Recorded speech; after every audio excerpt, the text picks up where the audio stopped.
Hello, welcome to episode 54 of Plat Chat VALORANT. We're here with all the regular bunch and Avast as well. I mean, I don't know what that's supposed to mean exactly. What? That doesn't mean it? What's he complaining about? I just said we're here with all the regular bunch and Avast. Yeah, that was very exclusionary of Avast, and I think that was a crucial member to our little team we have going on here. What the hell, Josh? Okay, what's up? First, you shove me into the locker in the hallway, then you take my lunch money. Then you're like, your family's not as cool as mine because my dad owns the dealership, and now you're gonna do this. yeah. Are these your dad owns the dealership, and you've got that shirt on? So that's some irony there. Yeah, he's about to go into space. My dad, he owns the dealership, and he's made $1 billion, and he's gonna fly into space. Dealership. Yeah, the space dealership. Yeah. Are you drawing on past experiences there, being shoved into lockers and stuff? Do we need to work some stuff out before the show? Yeah, the one you just did to me the other day. That past experience. I mean, what other day? You're living in a different dimension right now. I couldn't hit you if I wanted to. Why does it sound like a threat? Like you sound like, oh, do we need to work something out? Let's go swirly Avast real quick. I've got a bad reputation on the show. Apparently, I'm not a bully. I'm here to empower you all. I don't think people even do that anymore. The shoving into the locker. That's no, they like steal their vapes. Or something. So that's way worse. Someone steals my vape. Yeah, that would ruin my whole week. I know, that's brutal, isn't it? That is really unfortunate. I got some good news though this week. I got some good news. What good news do you have to deliver to us? It's genuine good news. Why are you looking at me like I'm gonna pull some bollocks out of my bag? I couldn't imagine why. Well, here we go. Pull out the bollocks. No. Reach into the bag. No, it's genuine. Put the bollocks on display. Here we go. It's genuine good news. We have a sponsor for this episode. We can get paid. We finally made it. Yeah. After over a year of doing this podcast, we're finally earning some revenue from it. So that's pretty sustainable. Yeah. Well, we're coming up on a year is okay, go on. Yeah, I mean it's been 52. There's 52 weeks. Not We've done 56. 54 episodes. Right. Yeah, not 50. You said 56 last time. What's wrong with you? I thought I feel like we're gonna do this for every episode down the line. Oh, it's been a year, 52 episodes. Yeah. I know that it's 52 weeks for sure now. It's just at a time. I was, make us the fucking money, Josh. Read the ad. Yeah, our partner for this episode is Manscaped. You can go to manscaped.com and get 20% off their products with code VALOCHAT. I know that might not quite whistle off your tongue easily, but it's like Valorant and then Plat Chat, right? You understand that? Everyone at home understand? VALOCHAT. Yeah, easy peasy. We can hear you if you agree. So say if you agree into your phones and your microphones. Sorry, what? Do you hear us? What? You understand? Yeah, do you hear us? Yeah, Make sure to talk directly and talk about what products are you looking for as well. Activate your microphones and give us some feedback. We need to develop this parasocial relationship. Yeah, you get 20% off and you also get free shipping. Now, in terms of the products themselves, oh my, do I have something to show you? Boom. Bust it out. See, I love working with Manscaped because they have a genuinely excellent product. Boom, there you go. Look at the display. Okay, I like this. Little display case box popping. Exactly, little display box that Manscaped sent over as well. Their main product is this little beast, which is the Lawnmower 4.0. You ever seen one of these? 4.0. I mean, yeah. I was impressed with the 3.0, but this is the 4.0. You wouldn't even believe what this little baby's got packed inside of it. Yeah. Have you ever? I mean, I don't necessarily want the answer to this question, but have you ever been in need of some male grooming products and, you look in the drawer and you're like, I could use the scissors, but then I might actually chop my balls off. Oh, no, listen. If there's anyone on this pod who does some good male grooming, I know it's Connor. Oh, absolutely. Well, I mean, that's why you gotta go. I'm just LASIKed, I'm like a turtle shell down there, just totally LASIKed. No, I'm kidding. No, I'm not, sadly. I'm not LASIKed. I wish I was. That'd be so cool. Imagine if I was hairless like a mole rat. Wouldn't that be cool? What is LASIK? I mean, like you're talking about like laser removal, but you like say laser LASIK, removal. I'm thinking like you're. I mean, whatever. I mean, it works the like, same thing, right? It works the same. It's like a laser. They show into your eyes, but this time it'd be your balls, right? It's got a ceramic 2020 blade. vision. It's got a ceramic blade, so you can't nick yourself, so it's skin safe. You will have never shaved your balls with more confidence. I can tell you that for a fact. Because if you're putting anything else down there, there's a high chance of nicking something and just gushing blood all over the shower. But with this bad boy, no chance of that happening whatsoever. It's one area of your body that you do not want to be risking. So yeah, it's also got a travel lock with, and that's specific to the Manscaped 4.0 lawnmower as well. So you can use this button at the front to ensure that it doesn't just start vibrating when it's in your bag and you get pulled over for security and they raid you. And then I don't know what else they do when they pull you over for a bomb threat. I don't really know. I mean, You convinced yet? That's a lot. That's a lot. Yeah, I am convinced up until the part where you brought in I mean, just keep going. just keep the ad going. Yeah. You're on fire, kid. Thank you. The point is that they have the most superior products when it comes to male grooming. And there's a bunch of other stuff that you can get from Manscaped as well, like the ball deodorant for people with smelly testicles. You can go and get some ball deodorant and make sure that you smell nice down there, alongside a bunch of other stuff as well, like the wireless charger and all sorts of other stuff for the product. You got a cleanser in there? I mean, there's a toner? Anything you can imagine for cleaning that part, or Yes. cleaning, trimming, grooming, whatever, that part of your body, Manscaped's got it on lock. So absolutely recommend going and checking out the store. And like I said, you can get 20% off and free shipping with code VALOCHAT. And it helps the podcast as well. So do appreciate you checking that out. And now, onto the show. Well, Now from the What happened ball in the- segment. What happened in the world of Valorant Valorant, huh? What happened in the world of Valorant? Well, I guess we can start off with Faze Clan. Heard of them? Yeah, I have heard of them because Some ex-Overwatch guys? You forced us to put them in 10th place in North America. You he was bullied right. and wrestled us into putting Faze at 10th. Yep. I stood up for And Faze look what Clan. happened. And look at what they made it through. Oh, what? You're saying that they got the confidence from being placed 10th in North America and that got them this qualification? Yeah. Yeah, okay.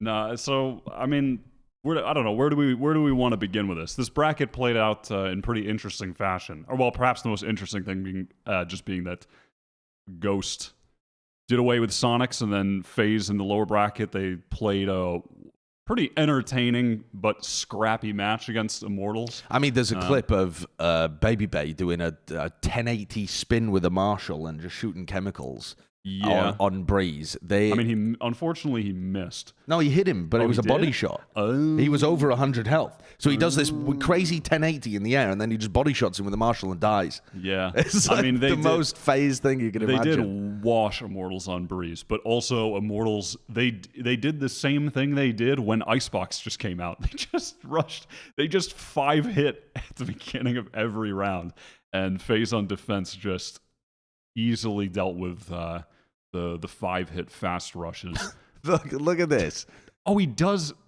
Okay, he does. I thought he missed initially. I mean, he does hit him. It's just That's so silly.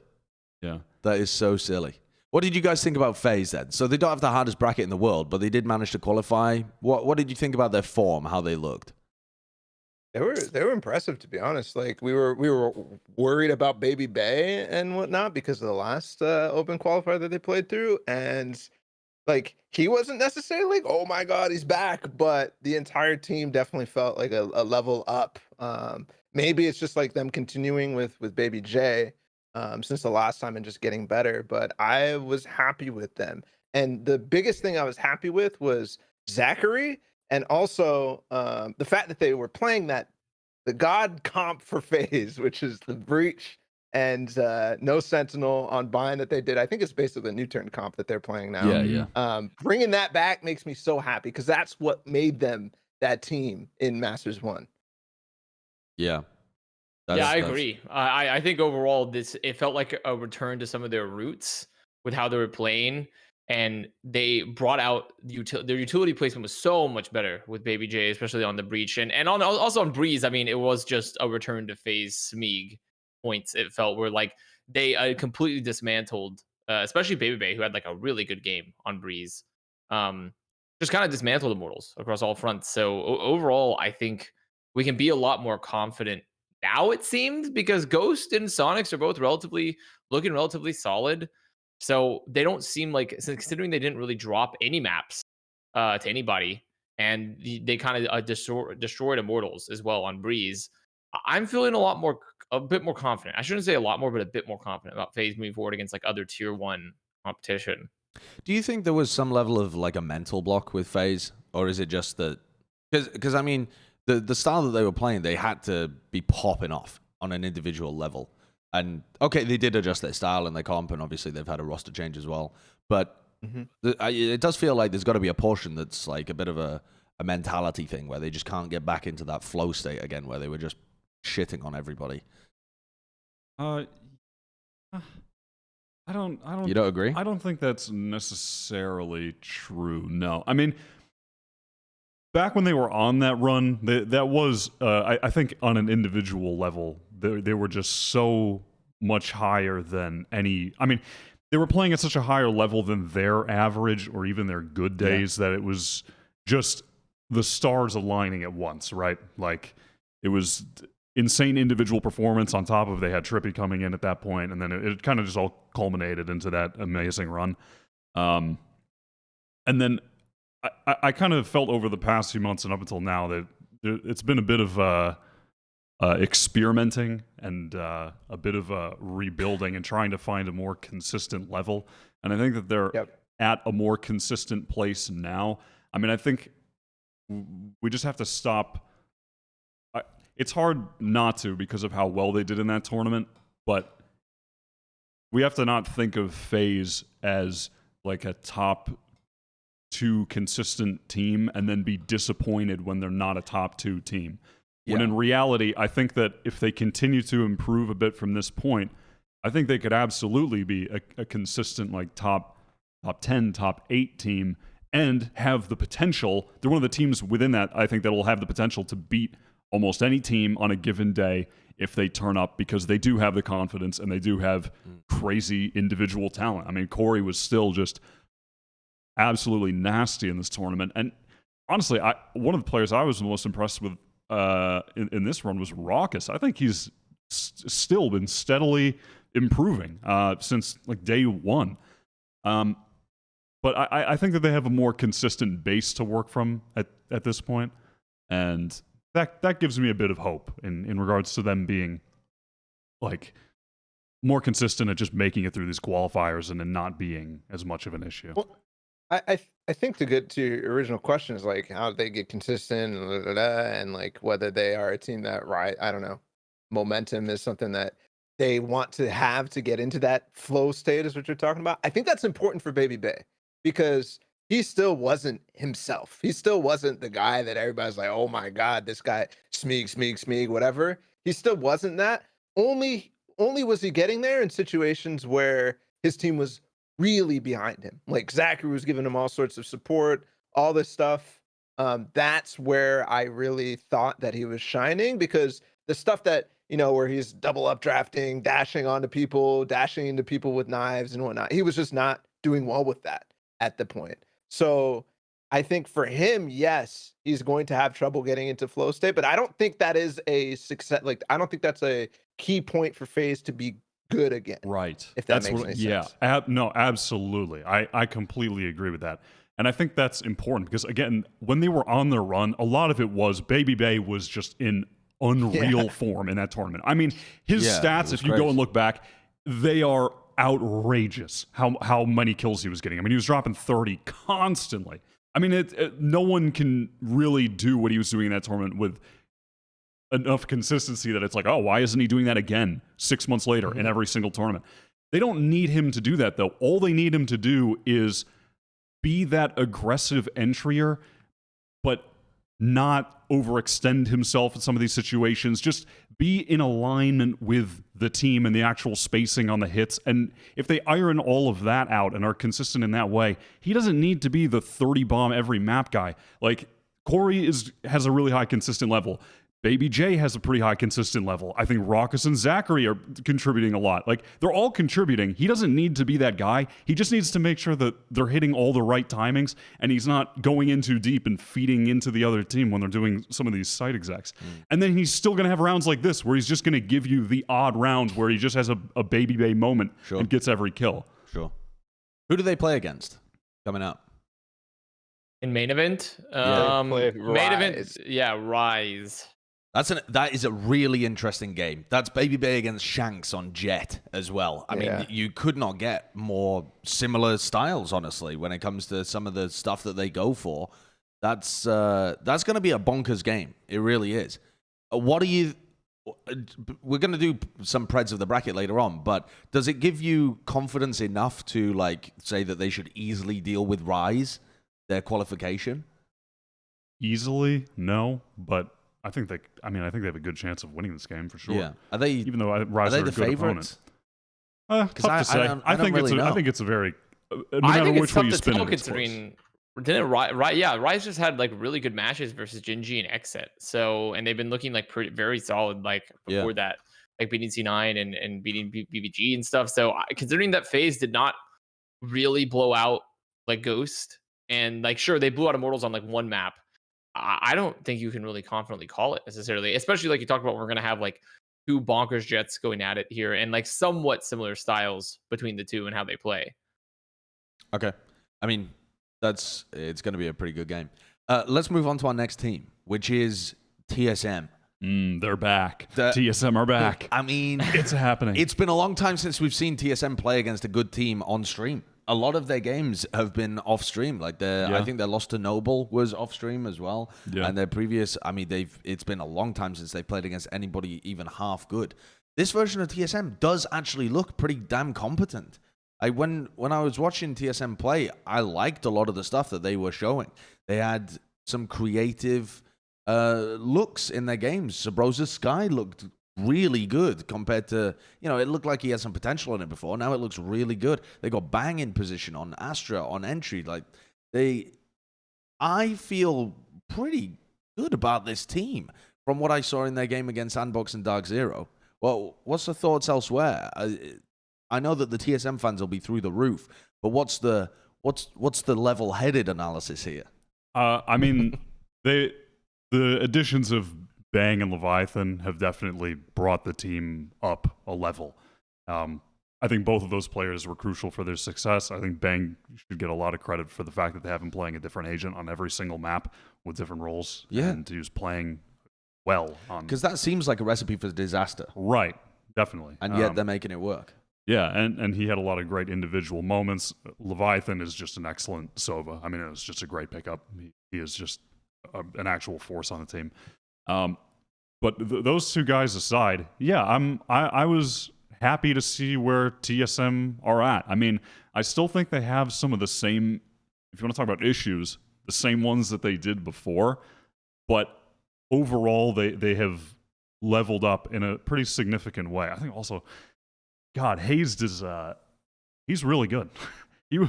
I was very impressed with him in this tournament. He won so many crucial rounds for his team.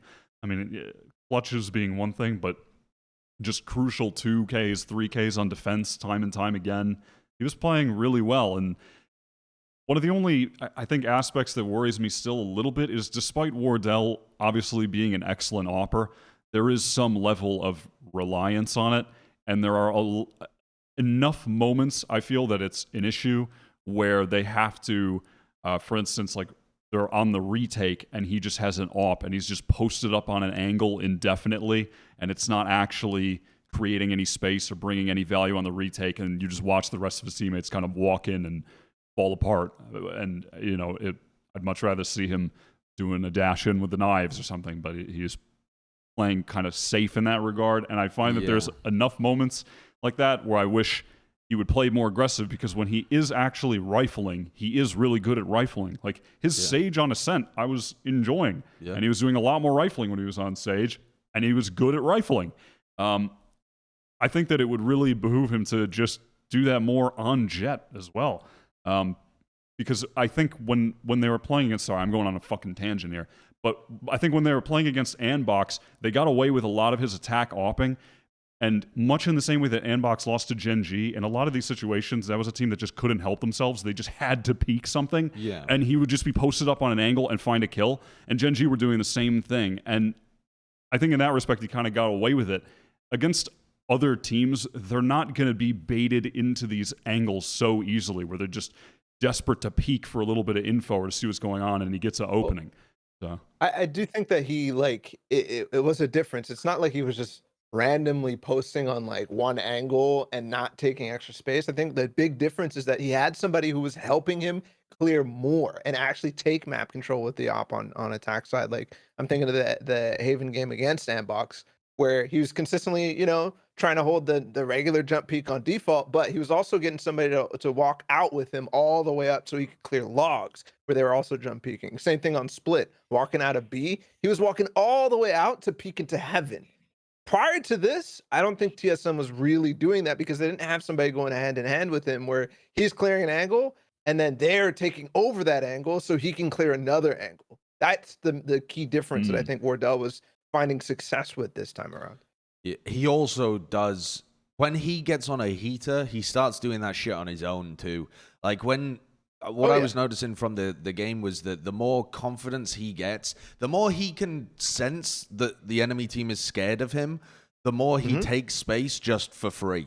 Like he'll get to a point in the game, Wardell, where he realizes people are hiding from him, and he's just like, well, now I have all the space in the world to do whatever the fuck I want. And he'll just walk into the dumbest angles where you expect people to punish him, but they're so scared because he's been like getting kills in the prior 6 rounds, 7 rounds, something like that he's just like walking like into a site with his AWP and then gets a pick and dashes out, like it is absurd the kind of shit that he gets away with, but there is a bit of method to the madness.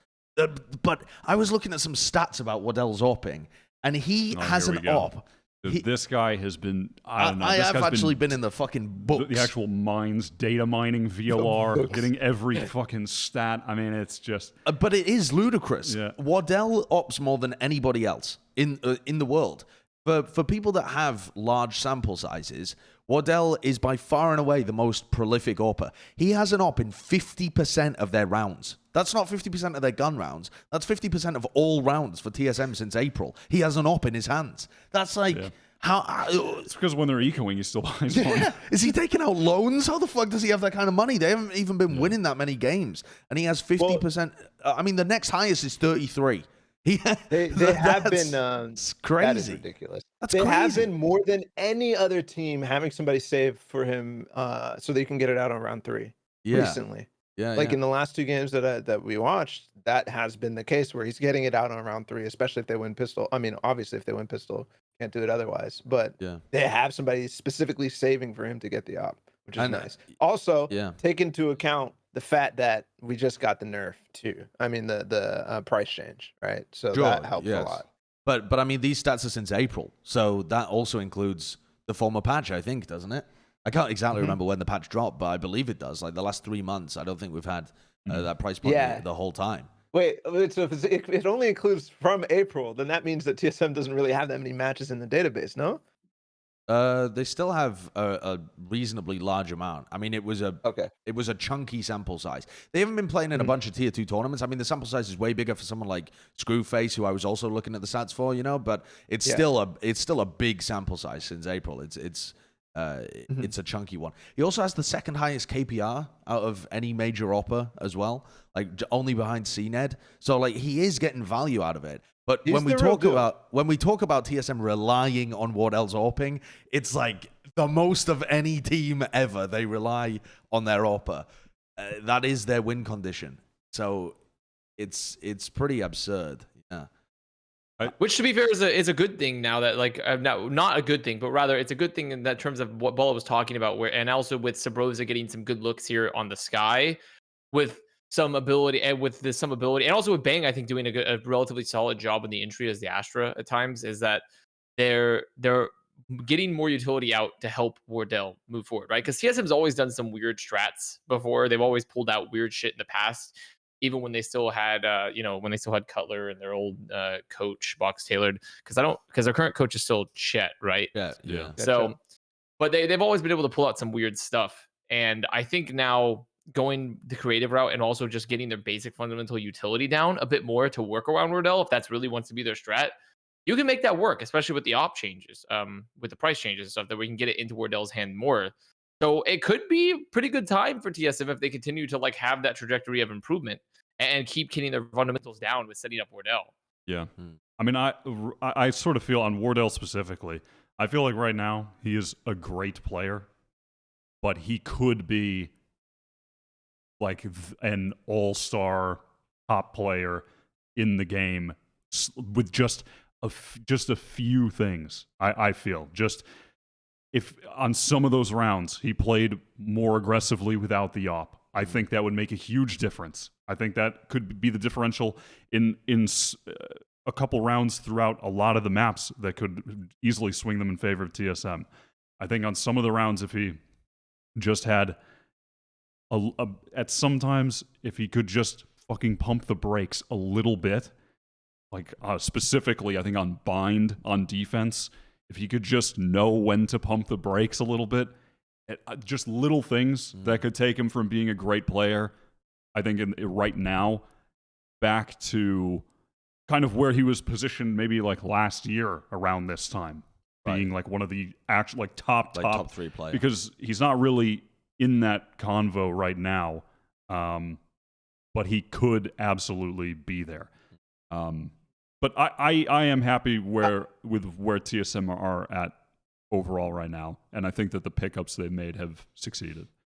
I think I'll go a step further. You're like, he's not necessarily there. Like he has all the he's Wardell, right? And he could go as far as possible. But I think right now he's like one of the best. He's an all-star. He is literally an all-star. He just doesn't know how. Like it feels like when somebody spends a shit ton of money on a star in the NFL or NBA or something like that, and they just like don't know how, like the team finds no success, like Melo or something on the Knicks. Like nothing is happening with him. In this case, I think we might be seeing something start to happen, and he obviously is like one of the best operas in the world. Yeah, like he is obviously there. It's true. Yeah. I also want to give mad flowers to Leviathan for the split game on Andbox, because the ways that he was lurking with his Viper wall were unbelievable. How much value he was getting just with this one Viper wall. You know, usually you get the Cyphers throwing their double cages, they're getting all the way up into the top of ramp. He was getting into ropes in front of their tripwire multiple times, and they just have no clue how to, like, he's in front of where Sabrosa is, and they're like, oh, there's nobody ropes. And he just backstabs 2 people like so many times. He was just in those positions. It was really, really nice to see. Yeah, this Viper wall that he throws is really interesting. I don't think I've seen anybody else use this one. It just lets you get all the way up, like, unless there's somebody challenging on A ramp, and if they are, they don't have support from their player in A heaven because you've blocked off that sightline. Unless they're playing aggressive on A ramp, you can just get into ropes for free. Like, they can't see you from heaven at all. It's very awkward to play against as a defender in A heaven, this Viper wall. It's cool, the ideas that people are developing with it. Yeah, and it's awesome to see TSM actually have some level of practice with a composition. It felt like before they just would throw around their comps, but they wouldn't actually put in the effort to learning any synergies between the agents. You know, they'd all just be playing for themselves, and this really felt different to me. Now, I do want to say though, when we say are TSM good again, we're almost implying that are they like they were before? Are they a top level team? Because again implies their former level, and their former level was that they were competing for titles. I don't think they're quite there yet, right? We're not saying that TSM is straight back on top. So what is the trajectory of this TSM team? Like when you're looking at this team, where do you see them ending up? What's the ceiling for this version of the roster? I mean, right now, this is absolutely the most realistic chance they've had all year of actually making it to a challenger final. I don't think it's out of the question that they could make it through this bracket this week in the top 4. I don't think that if they make it to the challenger final, though, I think that they're then at the bottom of that right now. But I think that if they can, honestly, even if they can just qualify and if they go out in 7th, 8th, I still think that's a pretty reasonable showing given what we've seen from them so far this year. I think that is a step in the right direction. And I can't remember if that's enough to get them VCT points or not. Yes, it is, but it's really dependent on like other stuff, right? Yeah. So they have to. I think they have to. If they get top 4 in playoffs, then they've made it to last chance qualifiers. But other than that, it's like kind of up in the air based on how other teams do it. Okay. But I think that's a pretty reasonable goal for this team right now, to make it through the qualifier this week, be in the challenger final. I think that's what the fans should be cheering for and rooting for, is getting to last chance qualifier. Not necessarily. I don't think Berlin is in their sights. I wish it was, but I don't think it is there. Only if they come out crazy swinging and literally every game they have the momentum. If they have any stumbles at all, I like, it's not. I'm not even talking about like winning or like losing a game or anything. I think of a stumble like pretty much how some of the games or some of the maps against Dark Zero went, right? Where they're in the lead and then they start struggling and they like can't cleanly close it out unless they're just rolling. Then I really don't think that it's a possibility for them to get to Berlin. Yeah, I'd agree with that, honestly, because I mean, they have such a deficit to make up, and they're just starting from, in many ways, you could consider it the beginning in terms of like redefining this team, because they only really have one, I guess, like starting point for them to work with, which is Wardell can op. Excellent. Wardell can op. Excellent. Like, like what's our other dynamics for this team currently? And I feel like they're still figuring out. Obviously, like the roles might be still like similar. We have some similar roles on the agents, but I don't feel like they have a current dynamic set at all. And like how they like to play the game other than Wardell ops, and maybe we use more utility currently. So there's every other team they're going to be playing against feel like they have a much more figured out style and have been in there and have been grinding and like in the momentum a little bit more. And TSM, they have to have everything go perfectly if there's going to be any chance.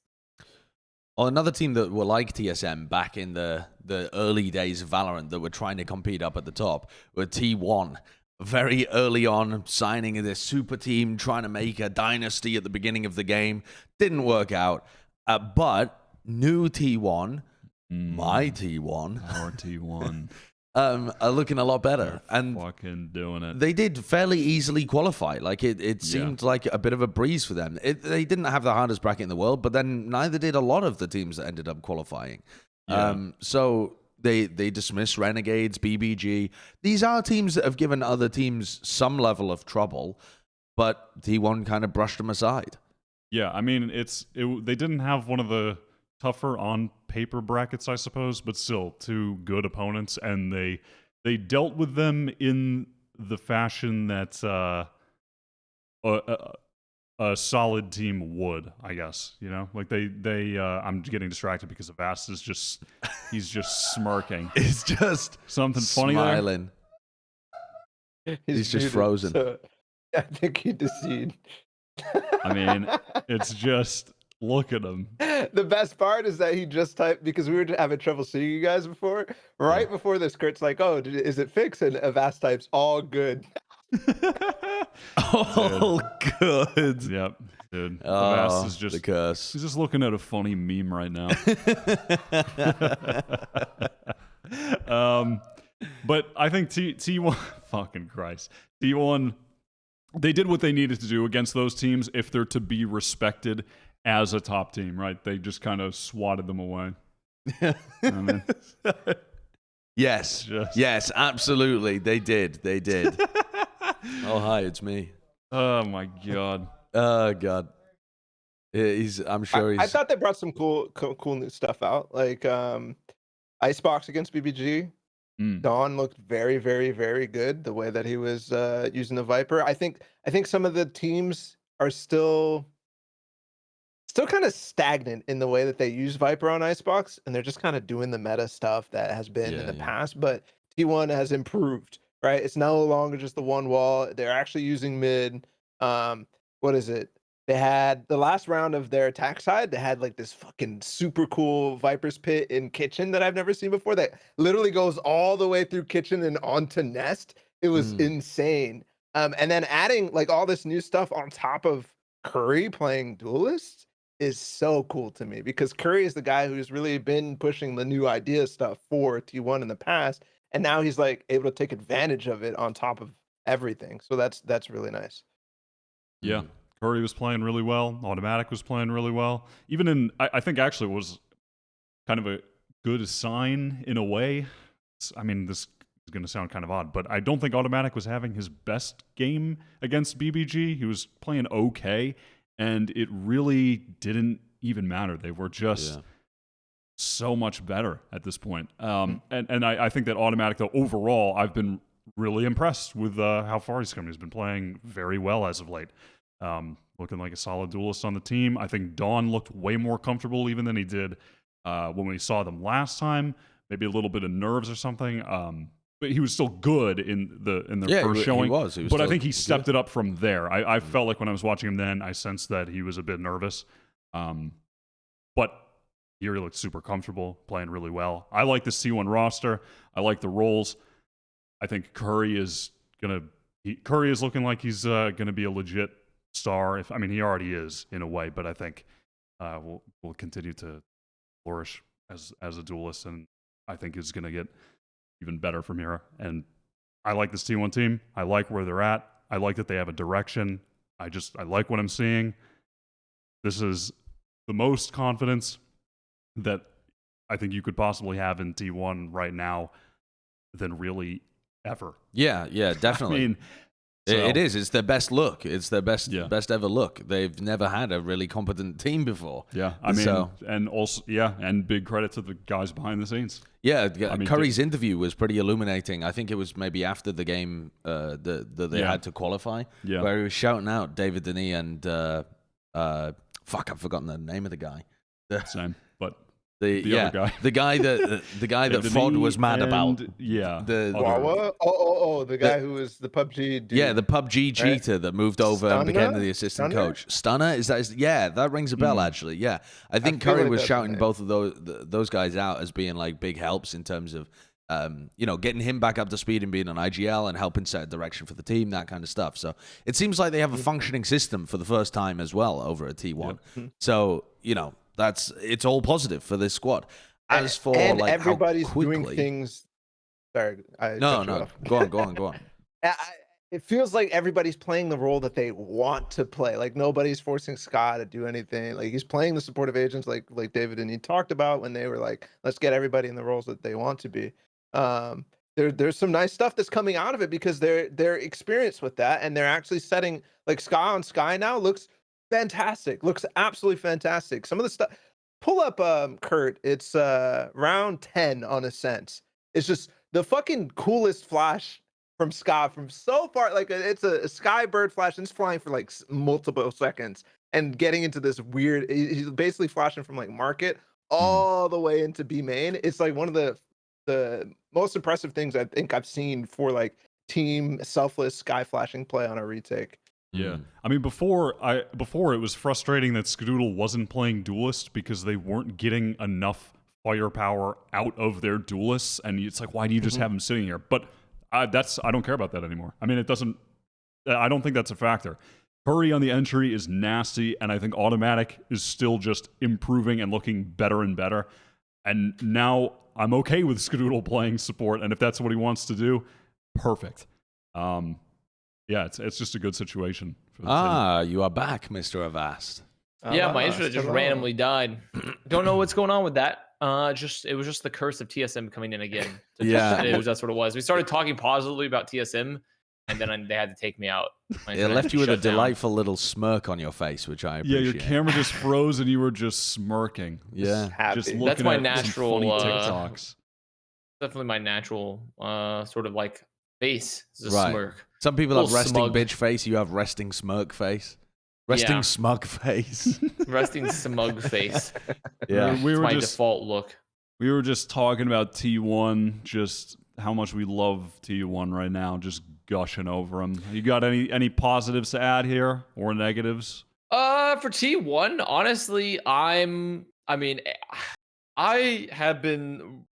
really liking the addition of Dawn, I think. Yeah. I do think Dawn has been great overall for them, but we still haven't seen them play. I mean, because they played BBG and Renegades, right?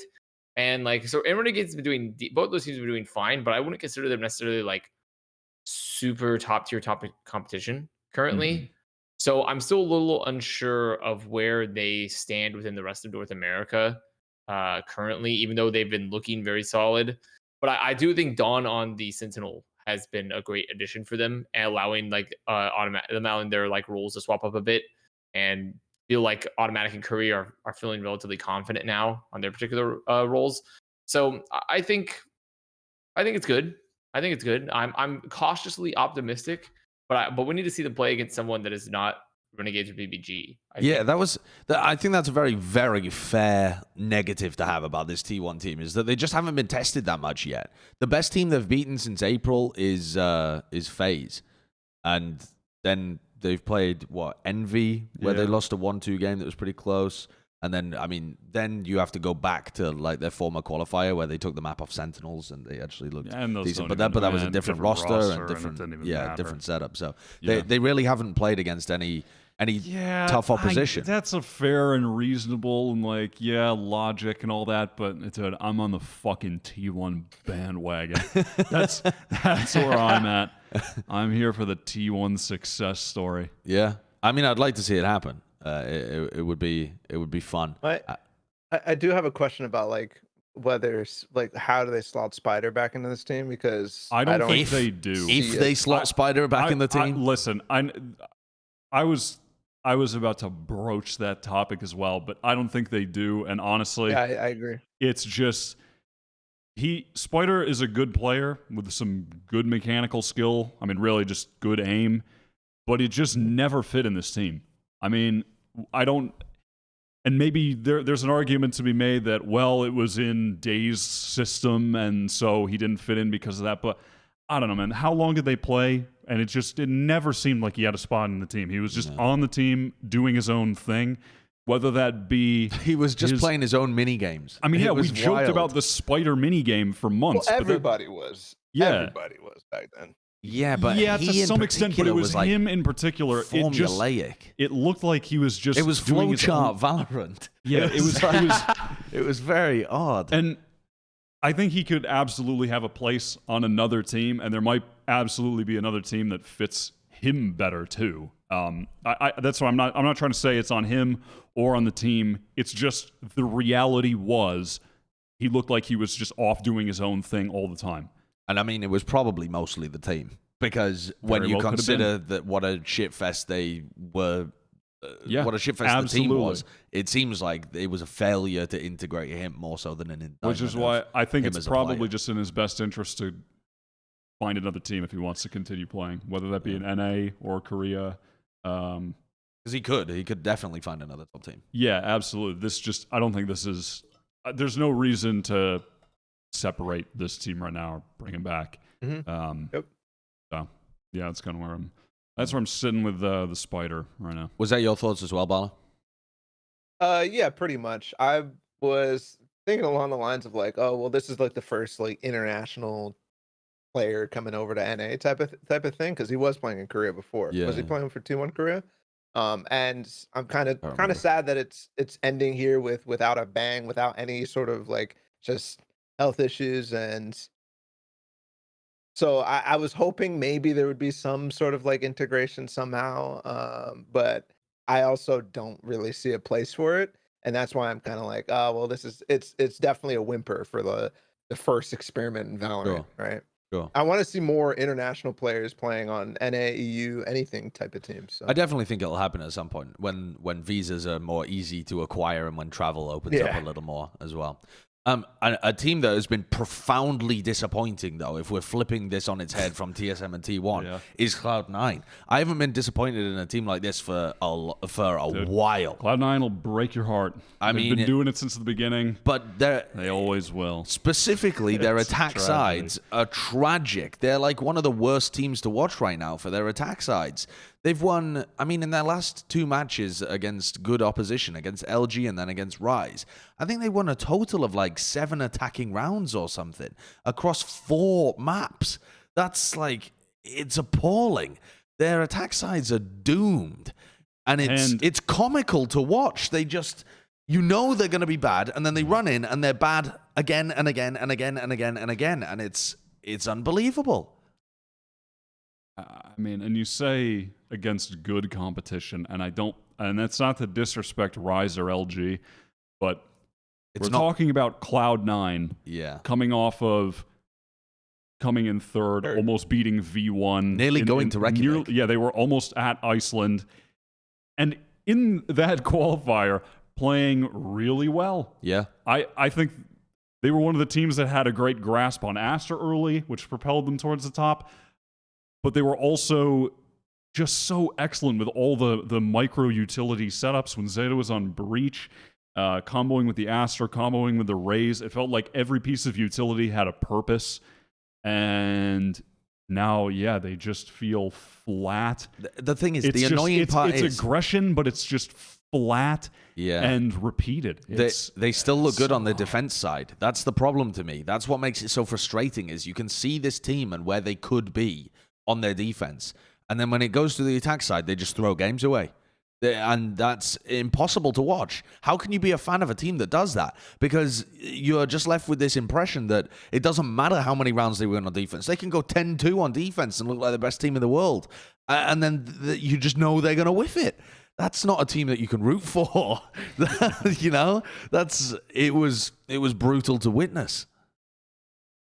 The question here is, when you're watching these games, I was rather interested when I was seeing them absolutely just flop on attack, but they're playing, do you feel like Floppy being out of this lineup and Mitch moving more towards a controller role for them, like on the Astra? Do you feel like that has anything to do with what this issue with these are? Because the rest of the roster is pretty much the same, right? It's just Floppy just poises back in, and then now I have Mitch playing a lot of the controller. Do we see a difference with that at all? That is a good question. And I initially thought, when I saw Cloud9 playing in this tournament with this lineup, with these roles, when I saw Poise back in on the Jett, and then they have Zeppa on support, and they have Leaf playing some of the supportive roles, but he was still popping off in regards to the frags and some of the early matches, still against like good teams like Goodfellas, whatever. I was thinking, oh, okay, I think this is going to be Cloud9 getting a bit back to where they were in that qualifier. I really do like Leaf on the supportive roles, because he can still have big moments. He can still pop off for the team, be a star player, but he's not taking up one of the duelist slots. I think Poise was still, despite what was happening, Poise was clearly showing again that he is a very talented player to me. And I thought that they were going to do something with these role changes. I thought that was going to be good, and didn't actually matter. I don't think it's a matter of who's playing out of the 6 people or what roles they're playing, and I think these games prove that, because I thought these would have all been positive changes. Didn't actually affect anything. It's the actual plan on attack is the issue. If I agree with that, because I actually Really? this round in specific is them failing to capitalize on a big mistake from LG, where Ban gets stuck deep down mid. And they have a smoke available. They have the potential to punish it, but then they go back to the regular game plan that they had, which is the Astra Wall out to hit B. I feel like with Floppy, they are taking advantage of mistakes a little bit more, and I'm not sure why, but I think Mitch being on the controller role specifically might be the reason why they can't take advantage of stuff like that, because they can't punish. But what you're saying there sounds to me like a bad call. Not just an individual thing, like the overarching whoever. But I think Balla's saying because Mitch is on Astra and he's disconnected from the push, he can't make good calls. Is that your point? Right. That the role is influencing the shot calling? He has the idea, because he has his idea of what the strat should be, where they want to end up. That it's harder for him to go for these. I don't know. Maybe it's just Mitch's playstyle in general, but sometimes that is the case where IGLs have to be a little bit more rigid, and they're not able to be freeform and go for plays like that. Okay. Whereas, I understand what you're saying, but I feel like that's getting into kind of both of the arguments, right? Sure. It's a little bit of both. I was amazed that their strategy was to feed the Mitch on Astra, the ult orbs, and just go for as many Cosmic Divide executes as they could on Ascent. That was their attack side strat. They fed all of the ult orbs to the Astra, and then they ran Cosmic Divide burst hits onto A and B. I mean, I could not come up with a worse game plan. That's fucking appalling. I mean, and the fact that they were so rigidly sticking to to that game plan over and over again, and the fact they picked that composition with which to do it, I can't believe it. Like, I can't believe it. I'm just watching Cloud9 throw away the match by doing that, and I just was amazed. I was fucking amazed. What do you want their game plan to be? Just a question here with this comp. What do you want their game plan to be? Because I honestly was like, I was happy with the amount of Astral Walls that they were getting out, and I think that you're an Astral Wall hater. I think that the Cosmic Divides are much better than people think that they are. Okay, but when I saw their game against Rise, okay, they won, I don't know, a tragic amount of attack rounds. And again, they were playing Ascent for one of them too. They ran Jett Reyna, and they just ran pops into A and B, and it wasn't working at all. And so my big takeaway from that Cloud9 against Rise game is, broaden your fucking attack playbook, please, for the love of God. You've got to play with a variety of tempo. That's the critical point, though. I don't think it's necessarily a problem that they were trying to do this Astral Wall thing in itself. I mean, that might be a little bit of a problem, I think, but okay. No, I don't think that's what lost them that, though. It was the fact that there was no change in tempo. Yeah, they literally just run it down. I don't every mind round. them trying to do an Astral Wall exec. Yeah, one every 3 rounds, something like that. Yeah, that'd be fine. But even if they did it the same amount that they did in that game, trying to feed Mitch the orbs, do it at a varied pace. I mean, that is the actual issue in my mind. The calling is so predetermined at the beginning of the round. It's like they have a game plan at the very beginning of the round, and they just execute it within the first 30 seconds. If you look at their like plant timings that Cloud9 gets, they're planting in the first 20, 30 seconds of the round. Yeah. There's a graph that you can get from Run It Back, and it plots on a chart. Oh, Avast has died again. It plots on a chart. It plots on a chart the times that they actually plant. And most teams are like, obviously no one plants in the first 10 seconds, and then there's a peak for fast hits, and then there's, some mid-round hits, and then there's normally a peak for the last, when people are trying to really slow play and they get the bomb plant down at the very end. Cloud9's is just there's just one fucking Mount Everest at the beginning in the first 20 seconds, and then there's nothing for the rest of the map. There's just no late game for them in these rounds at all. They never work the clock. And there's so many things that you can do if you run the time down a little bit. You can work more areas of the map. You can force mistakes out of your opponents. You can capitalize on that. You can play the information game. All you're doing is rushing. It's so easy to read as an opponent. Like, also, all of us have played ranked games where you realize that your opponents are just rushing, and it's the simplest shit to deal with. Like, in the entire game, it's simpler than if every round is a slow round. I don't know. It's madness to me. And at that, but on Ascent, I mean, the map where teams are the most dug in with massive utility setups on chokes and Odin's back sight, and I mean it's. It was pretty disappointing. I did want to pose another question though, because I don't know why this point hasn't been brought up, and maybe it's because there's nothing there, but I feel like it needs to be said. Cloud9 have not been performing well since Zeppa has come in and started playing. Correlation, yes or no? I mean, I think there's nothing to talk about there specifically because we haven't talked to them, But, sure. I'm just posing it because it is an obvious correlation. An interesting question. So I just want to pose because I would agree. I don't think that's really made a difference. I don't think that's the cause, right? No. But it might be a piece of the puzzle. Like, for example, I could think of a scenario where Mitch really needs to simplify his IGLing because Zeppa fumbles slow rounds. He's too new. He makes too many mistakes. If we play slow rounds, he always gives his life away. There's a theoretical world in which that kind of scrim experience can lead them to call like that. But I don't think it's likely. I don't think that's a likely scenario that occurred in matches. Besides which, if we're talking about like theoretical scrim results that would lead them to play like this, they've been dunking on people in scrims, and they can't have been playing like that. So clearly there is a problem translating that to match results as well. Every pro you'll talk to is talking about how Cloud9 are just wrecking them in scrims. And obviously, we've seen in many teams that scrim results do not equal match results.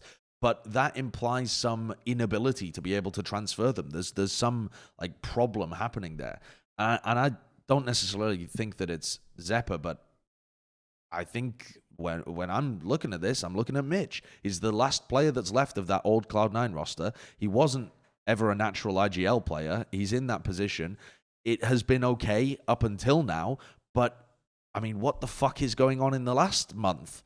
Why have their attack rounds gone to pieces? That is IGLing at its core, right?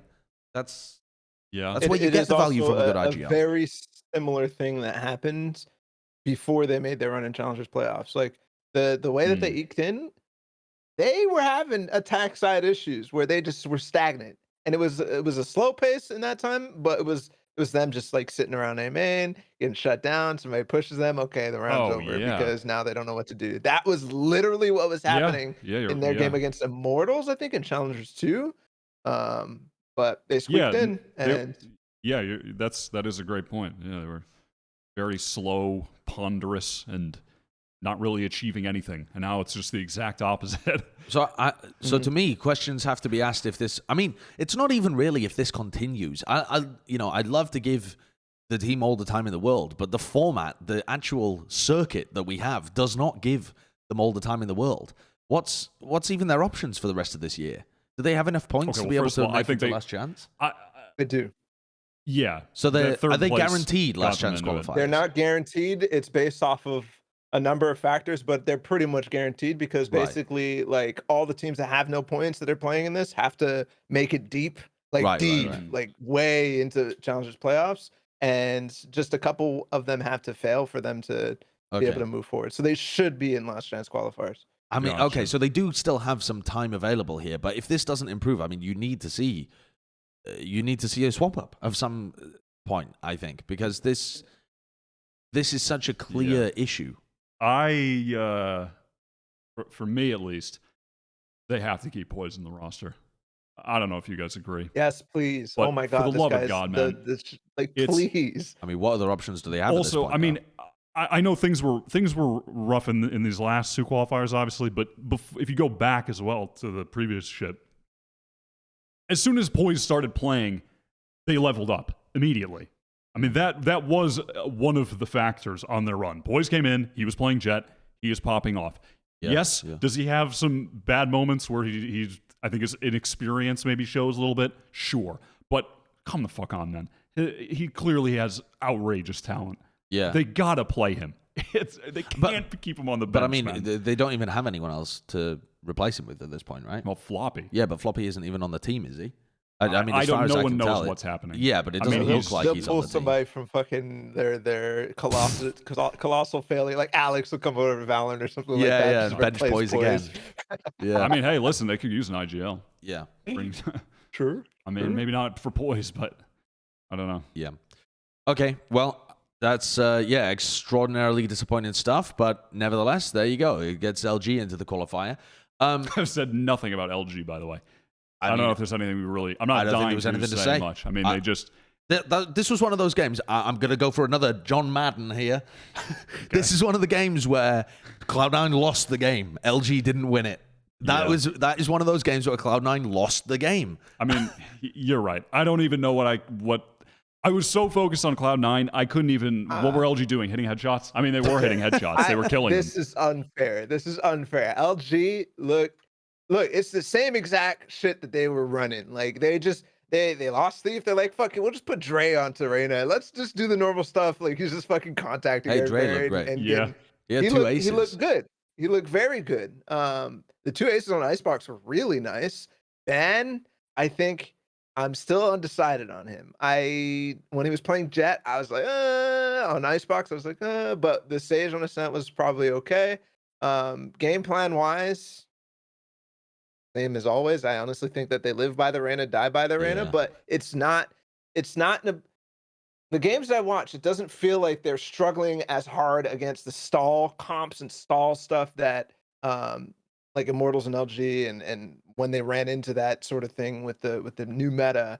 I don't think they're having as much trouble with it anymore because of, I don't know, just the situation that we're in. And then finally, Tig looked fantastic. Tig, who is replacing Moose right now because Moose has a broken hand, looked really, really good. Yeah, he had some big brain clutches. Yeah, the Viper ult cancel was just, yeah, oh that my was very God. good. Yeah. That was really nice. So I think individually this team will be in a place to play. And they are much more flowy than other teams where they can end up, if they find, like, for example, a team like I'm actually trying to think of some of the teams that might be stagnant in the upcoming challengers. But if they find a team that isn't really like, changing up the tempo and punishing their mistakes, I think they could do some damage. But that's a very big if, in my opinion. All right, well, Avast internet has completely died. So Spectrum, by the way. Yeah, thank you. The Spectrum difference hitting again, taking another Spectrum L. Yep. It's unfortunate. I know that life very well because I tried to stream with it, and it just ruins me. Yep. So ratioed by Spectrum.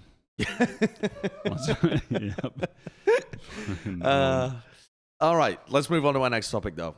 It's a 3-man podcast from here on out. Andbox is another team that's been relatively disappointing compared to our expectations of them. They haven't been atrocious, but they just haven't really lived up to our hype. We were expecting that when Stanny joined this team, he would level them up. He's a good player we've seen, and I've been impressed with him every time when he was playing for Immortals. Just a rock-solid player. But this version of Andbox with him involved has not hit the peaks that they should be hitting. They lost to TSM, they lost to Gen.G last time. I mean, the game against TSM was crazy, right? Like, they had every opportunity to be able to win that. I mean, but it TSM feels like was giving them opportunities to win that on Icebox. Yeah. I mean, in the last few rounds, or two where TSM just let them, I mean, I say let them, they kind of did just let them diffuse. Just right in front of them. And it allowed them back into a game that should have been closed out in regular time. Yeah. I mean, what is going on with this team? It feels like they have so much more potential than they've actually showcased. But when you watch them, they just don't have the same, I don't know. It feels like their player talent is decent, but they don't have I don't know. To me, it feels like they don't have the system. They don't have anything interesting that they're doing in terms of the way their players are interacting. Which is crazy to me because that was one of the reasons why we were hype about them, right? Is because they had some cool fucking shit that they were doing. So I don't know, maybe Boy leaving has left them in a creative slump, because I honestly think that they felt very Xseti on their attack sides. And when I say Xseti, I mean they're just fucking sending it into a site eventually. There's like 5 people over here, and then they just fucking go into the site, with no idea. So I'm wondering what the hell's going on with that. Is it Boy? Is it Twyfo? Is it, I don't know, JC Stanny? Yeah, and Stanny himself had a pretty poor match this time around as well, right? Like he definitely got kind of dominated. I was going to say, I think it's all of it, Balla. I mean, I think it's all of them. And it's not that the players are bad. It's that Andbox lost their identity. They're no longer the Andbox of before that had, they had the star power in Ye, and Motto was playing really well, getting some valuable entries. They had the firepower in that, and then they had the creativity from the other players, creative setups, and they were getting picks off, little utility combos that they were seemingly coming up with on their own, had little unique setups that they were finding value with against top teams that didn't expect to run into these setups because they've never seen them before. And they were kind of just playing a standard game with some more firepower on the rolls, and that's not going to do it. That's not going to bring it home. I mean, maybe long term there's still something to hope for in that. Okay, maybe with more time they'll get a little bit of that back, what we've known them for. If they have more time to work on that with the new roster. I mean, they just brought Twyfo in, but they've had a decent amount of time with at least these 4 players, though. Like, sure, Stanny's had some time with this roster. I'm assuming that Stani is IGLing, by the way. I don't know that for a fact. I don't know. I think we assumed it because he was IGLing for Immortals at some point. But he wasn't IGLing in the most recent time of Immortals. And when we were talking to the XSET guys on Backchat, they said that Stani didn't want to IGL for XSET when they trialed him. So perhaps we've had this assumption that Stani was going to come in and be the IGL that this team needed, and maybe he hasn't picked up that role. Maybe that was just a faulty assumption from us. Does anyone have the juice on that? Balla, do you know? I don't know why. That's why I was kind of positing is like, is it Right. Twyfo that's calling? Because this feels like when Twyfo was calling for XSET. Right. I see. Yeah, I mean, I'd love to know about that because it really does Somebody change the Somebody's dynamic. gonna be in the YouTube comments. These fucking guys are supposed to be analysts. They don't even know who IGLing for Andbox. Like, Yeah, Me I mean- and an alt. the little Timmies have way more time to be in everybody's stream and pick up the details, from the players talking to each other. to ask the same question over and over. Andbox, who is IJC Stanny, who is IGL, who is IGL, Yeah, over tier and 3 over sub. and over. Redeem, highlight my message with channel points. That's how they get the info. Yeah, I don't know. I'm disappointed though. I thought I hope Andbox can kind of return to doing what they were doing before because I think that's what made them an interesting, unique team. Yeah, and I don't think they needed. I don't think the answer for them was necessarily just get more firepower. did they? Speaking of, I was gonna say, speaking of firepower, I think Twyfo was good, like way better than I expected Twyfo to be on an individual level, but like it's not yay firepower. It's not like adding another Mata, for example. And Mata looked weak this weekend. I think that's the crucial very factor. weak. I think when Andbox have been at their best, it's when Mata's been able to have huge impact because you always get it from Ye. Ye is insanely consistent. I'll talk about him a little bit later on because I went through his stats and I was blown the fuck away. But when I'm thinking back to like Andbox's win over Sentinels, for example, it's when Mata was able to exert his will upon the game, get really aggressive and play alongside Ye on like that double duelist role. It genuinely was. So I was confused by the decision in this match to put, for example, like Mata on the KO when it came to Haven. I thought that was very unusual. You're gonna start off another tangent, but these obviously aren't the top teams in the world playing KO, but man, did KO look super mid in this tournament. Yeah, I mean, and mid might be generous. I mean I think that is was generous. really not. I don't think the KO was of significant impact in one match this weekend. And I also don't think that you've been able to use... Sky seems like a much more effective initiator that can also be used as a duelist than KO does.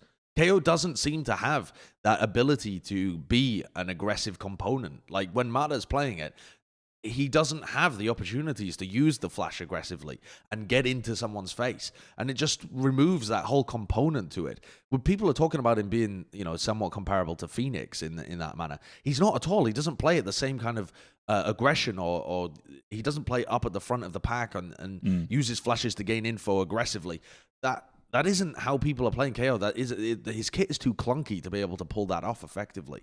So it pushes you a lot further back and to try and get value out of your knife from long range, from like hidden angles instead of taking duels.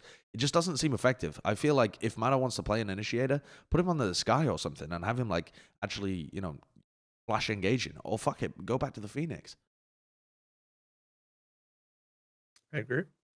Yeah, I thought the only nice thing I saw with KO was like how well it's countering Jett. In the fact that like some rounds Jett's like trying to pop knives on an eco, for example, or just like saving a gun, giving it to somebody else and popping knives, and then he gets knifed himself, and all of a sudden he's useless for like the first 15 seconds of the round because he doesn't have a gun, And also like you could see Baby Bay getting stuck in certain situations against Ghost where he would like put himself in wine and he'd get knifed and he couldn't dash out. And Wardell, for example, was also getting a little bit punished when they were playing KO, but not to certain, like you just change the way you play as Jett against a KO, and all of a sudden it's fine again. So it's not like, oh my god, it's a counter, it's a hard counter. It's like there are situations where it can be really nice against a Jett. And just in general, I don't think that KO's like a fucking trash agent, it's not a throw pick or anything like that. But I do agree with the general consensus that it's just like it's not getting that much value. Now, to talk about the thing that is still doing incredibly well for Andbox, Yay is just a beast. He's just a fucking beast. This was actually his worst performance in the game against TSM he's had since April. I could tell you why.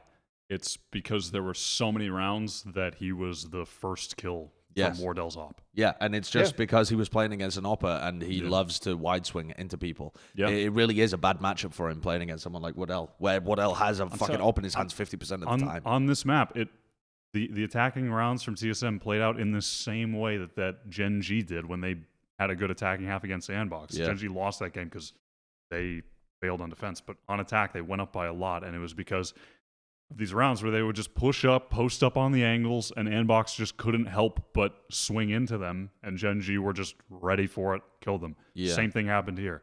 They would just swing into Wardell's op and die. Can we, after this clip plays, Kurt, would you be able to pull up the stats for this match as well? Because I do want to kind of show how ridiculous it is to say that this was Ye's worst match, because he still popped the fuck off in terms of like his KD and that kind of stuff, and he's still getting a lot of first kills for the team. He just also was getting shut down, which doesn't usually happen. But like the stats for this game for all maps, Ye is plus 17 with an ADR of the 150, and he's got 13 first kills. Like, he's still putting up big numbers, and that's his worst game since April. If you look at Ye's stats since April, I made a tweet about this as well. The guy is averaging plus 12 a match against tier 1 and top tier 2 opponents. I went through the games, and I got rid of all of the games where they're just, beating up on random teams in the qualifiers.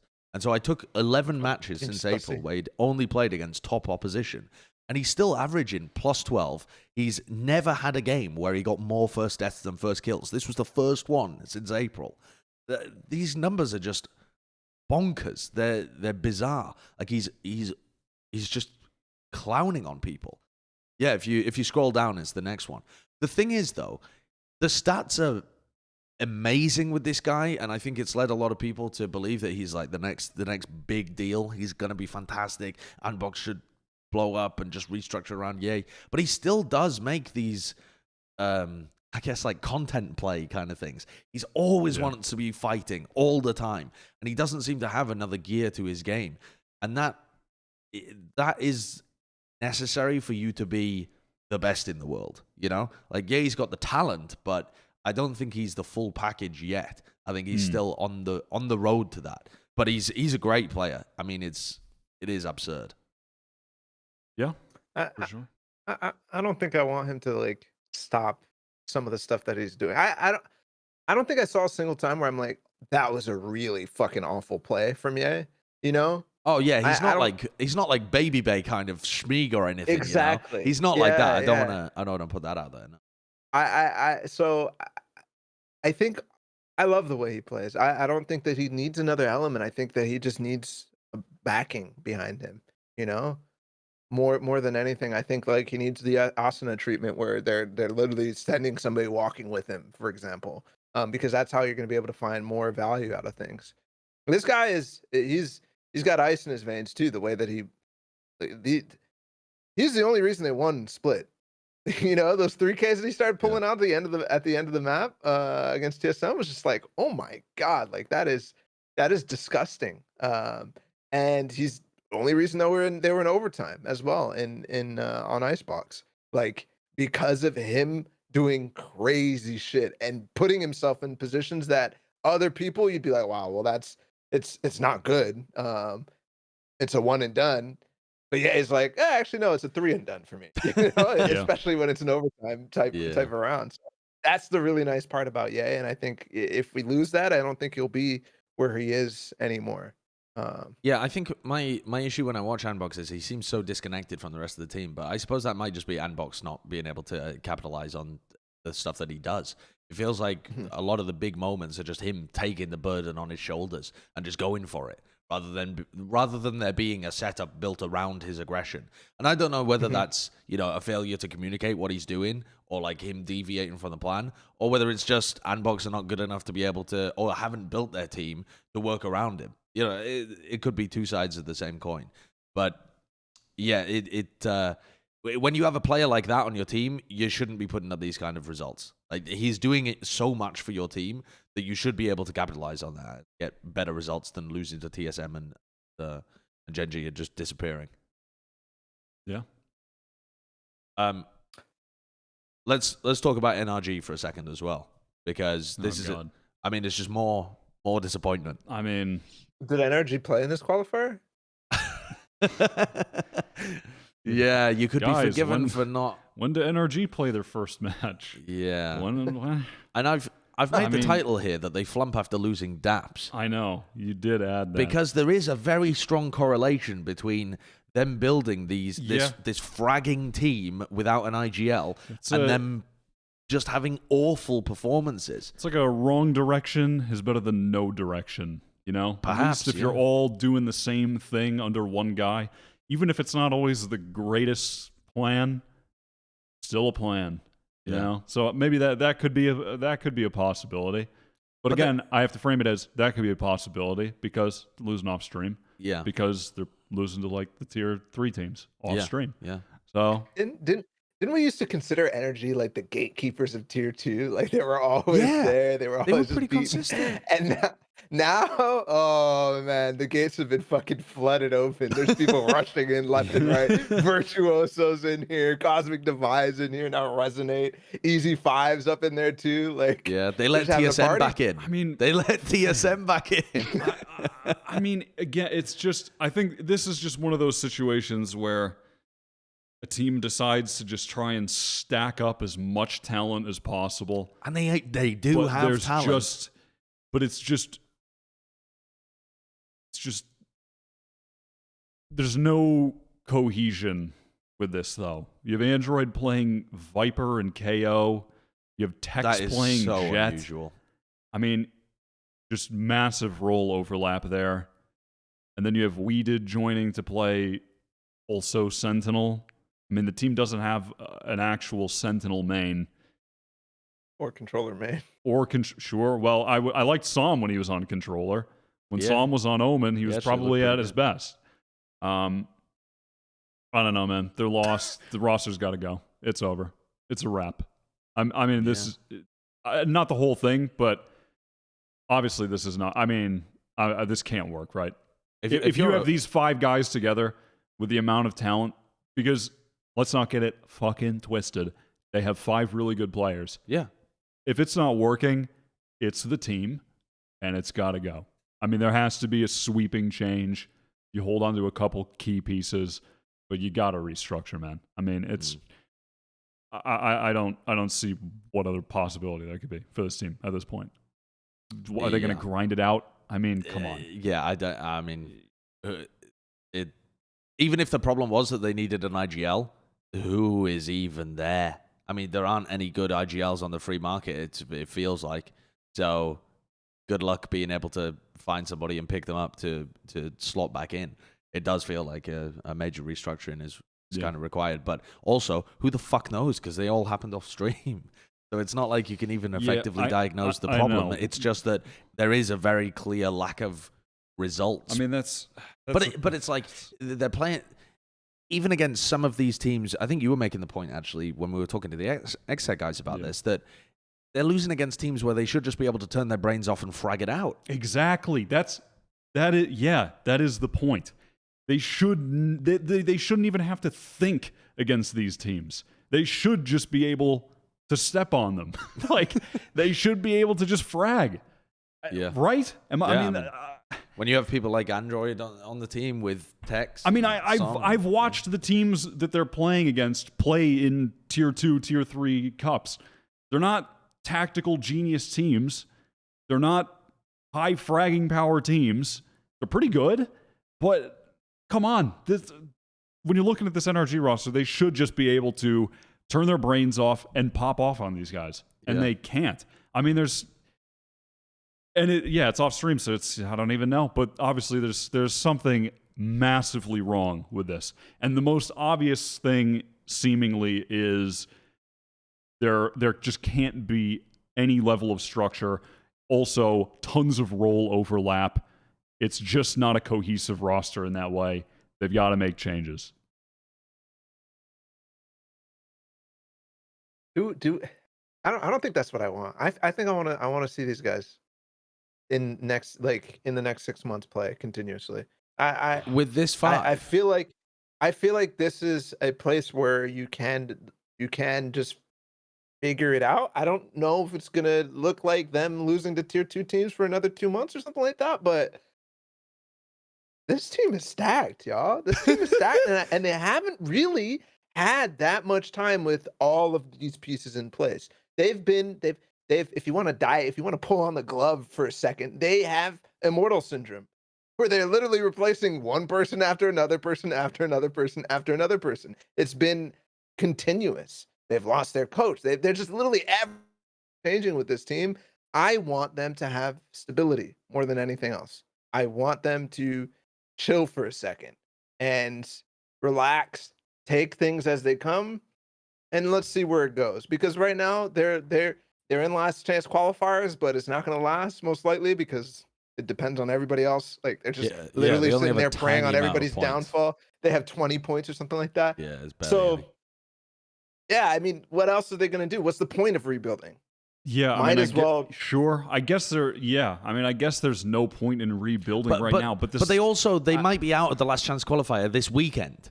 So yes, at that point, you should rebuild. I think because there's going to be so many teams trying to rebuild for next year that now is the best time to start mixing your roster around and picking up free agents and trying to. If I'm NRG, I'm not rebuilding with the pieces that are rebuilding right now, though. I'm waiting for the last chance qualifiers to end. I'm waiting for champions to end almost.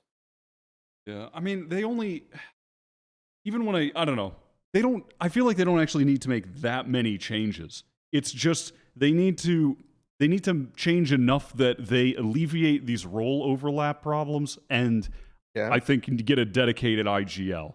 But that's quite hard to find. The first one is far easier than the second. Yeah. And I don't think that actually requires that many. They don't need to drop like 3 guys. They just need to put people on more comfortable roles. Or sure, I mean, I'm not mad at what you're saying, Ball. Like if they want to wait around and try and see if over time, like they get more comfortable within the roles that they have to be playing in this system. If they have nothing to lose because there's no tournaments anyway, sure, maybe give it a shot for a bit. It concerns me that this is their lowest point. Like when you build a new roster, you start from the base level, but you still, if you have good players, expect that base level to be somewhat competent. And that concerns me. You know, their base level is so low. That implies they have a lot of work ahead of them if they wanted to stick together. And you don't even know where the ceiling is at that point because it's so far away. It's just unseeable. Let's move on. Let's do some challenges pick'ems. We've got the bracket coming up for the by the way, just a small tangent here. Riot, change your fucking nomenclature for this tournament system. VCT needs a rebrand heavily. NA Stage 3 Challengers 2 main event is not a good name for your top teams clashing. What, sorry? Right. It's horse wank. It's terrible. The naming system is awful. Like, call it the fucking Road to Berlin or something.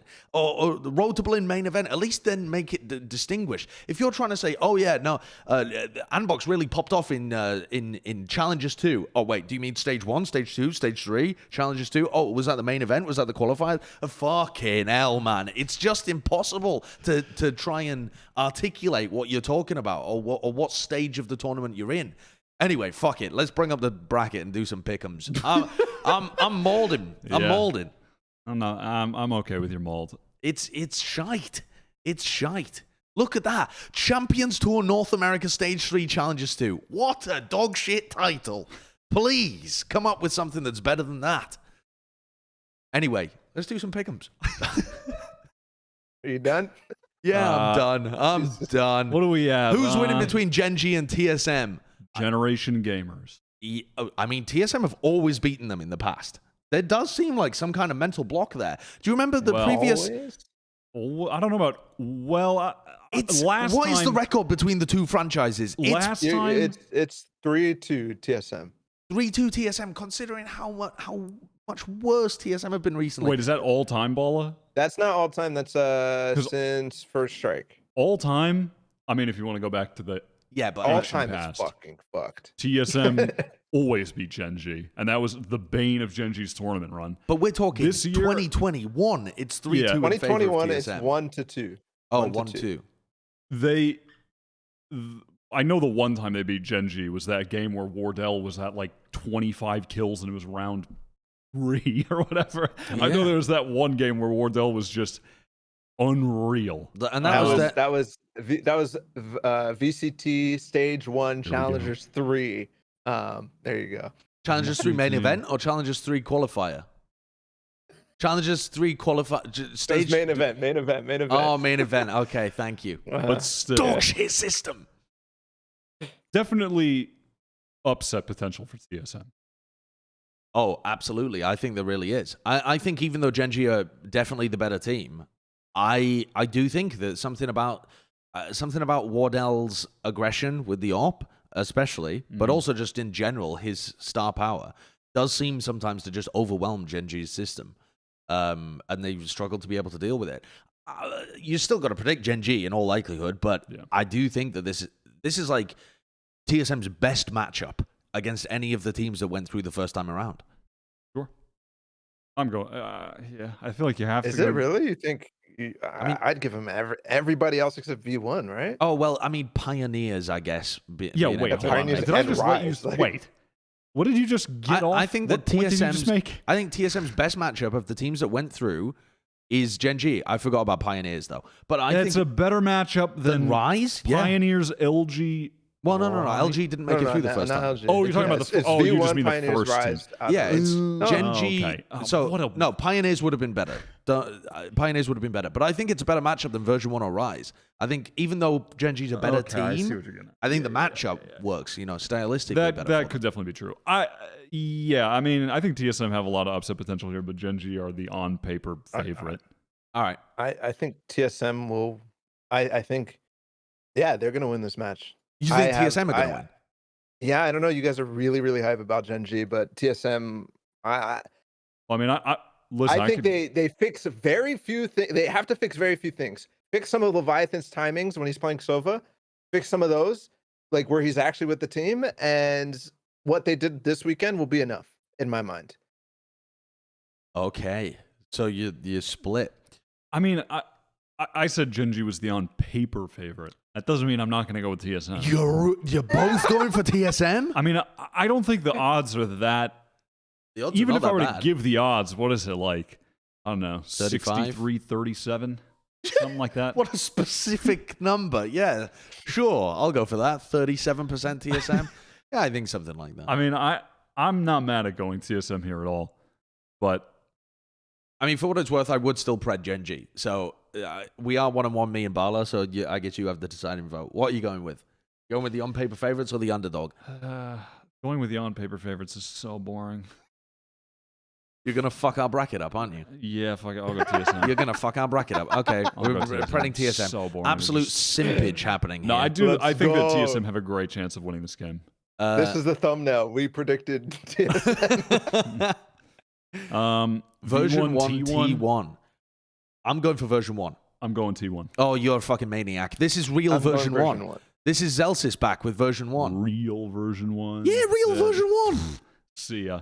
T1. T1 have not been tested by any good team, and you're predding them over version 1. T1. You're a maniac. You're predding T1 and TSM. David Denis is going to fucking think circles around Vanity. It's going to give Vanity a headache. Who are you going with, Balla?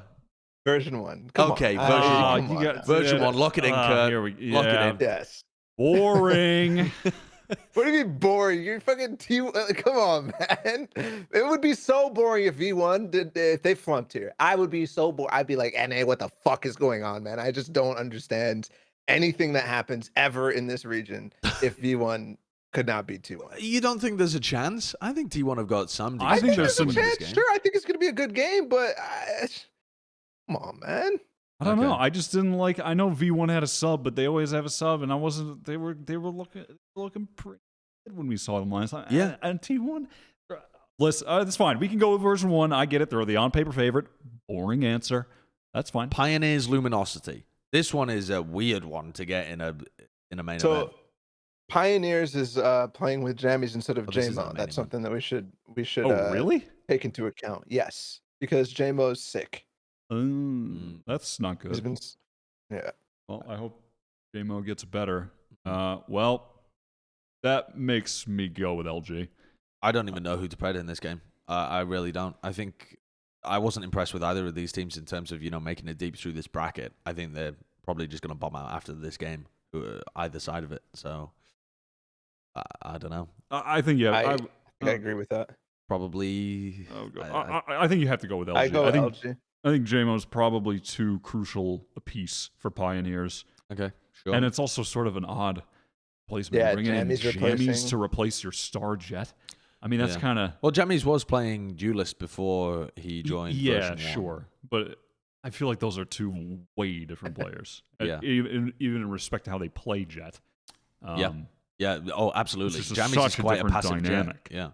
Yeah. Rise I against... think it could be a time for Scourge to have a big battle against Dre, though. Scourge has been somebody that I've been like, holy shit. Like more so than JMO. When I watched Pioneers last time, it was Scourge that I was impressed with. Yeah. So Rise against Faze, the battle of the maniac Jett players. I've got to give this to Rise. I think that I don't believe in Rise. I think Faze have looked okay, but I think I was genuinely impressed with Rise. Like I thought they had good performances. They had the easy dismissal of Cloud9. They had the decent games against tier 1 opponents in the previous tournament that they were playing in as well. Can't remember the fucking name of it. I think Rise are poised to be able to win this one, and I'm not really impressed with the recent resurgence of Faze. I think they look all right, but I don't think they look anything special. Fucking... The Faze up there thing? it is. Yeah. There it is. No, that's it. Right. I'm phasing the fuck up for this game. You really? Same. Let's go. Really? You're both going for Faze here? Yep. Faze. Hell yeah. Number one, Faze. I'm having my baby's coming next week, so there's a team with Baby Bay and Baby J. Like Baby TW. So I have to go with them, but also Bay J.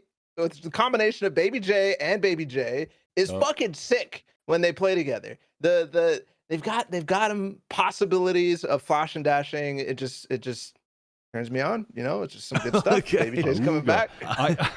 I think FaZe are taking this. I think this is FaZe qualifying for this thing. I think they're set up to qualify right now. You think they're gonna? Well, I mean, yeah, they're because beating Rise, they're beating LG, and they're qualifying in the upper final. Whichever team wins between Rise and FaZe are just making it through because they are massive favorites in the upper semis, right? I think. I don't give them massive favorites against. I don't give Rise massive favorites over LG. No, I don't. Really? I think that'll be a scrappy ass game. I think LG have been looking. I mean, LG looked okay, but I think I'm not giving them that much credit for their win over Cloud9. I think they fucking threw the game. Not either, but I do think that this is like a bracket that should be good for them, except if they went up against FaZe. Okay. All right. Well, upper semifinal, up at the top there. TSM against version 1. Version 1? V1. Yes. Wyatt still mad. You're gonna T1. I mean, you wish T1 were up here. If T1 were in this bracket, they'd smoke TSM. But you don't believe in version 1 to smoke TSM. I mean, if version 1, yeah, okay. If the bracket plays out this way, version 1 will beat TSM. Okay, version 1, we'll pred them. And then, I mean, FaZe beating LG seems pretty likely to me. The other way around. Yeah. I mean, I think FaZe are just going to the upper final for sure. All right. I think Luminosity is a team that will historically and always struggle against FaZe. Just always. Think the way that they play is not good enough to go against FaZe. Version 1 against FaZe in the upper final that we've got here. I mean, I'm going version 1. I personally, I don't think FaZe are even getting to this position, but all right. Damn, what balls hype for this game. He's setting his alarm, tuning in right on time. I'm going, V1. But would you would also be predicting T1 if they got to this position? Yep. Balla? Calculate. It literally doesn't matter what you pick, actually, because we've already voted for V1. Yeah, I'm going. Yeah, I know, but I was starting the Faze hype train. You know, Okay. I got the symbol right first try. So no, I'm not. I've got my cat ears ready and prepped. We're good. Okay, that makes sense. A Gen.G T1 we have in the lower bracket. God damn, what a game! I mean, that is. If the bracket does play out like this, what the fuck is going on there? That is that's a monster game to have as a team that's first eliminated. Those are good teams. I think if Gen.G do lose the first round, they will also lose this lower round to T1. They have to go against, and the crazy part is this is either V1 or T1. So they're fucked because they're going up against the one. That's what I mean. Like literally. Yeah. I think if Gen.G lose to, if they are in a state that they can lose to TSM in the first round, they will also then lose that lower round match. Yeah, I mean, by the way, Gen.G are not losing that game to TSM, I don't think, but all right.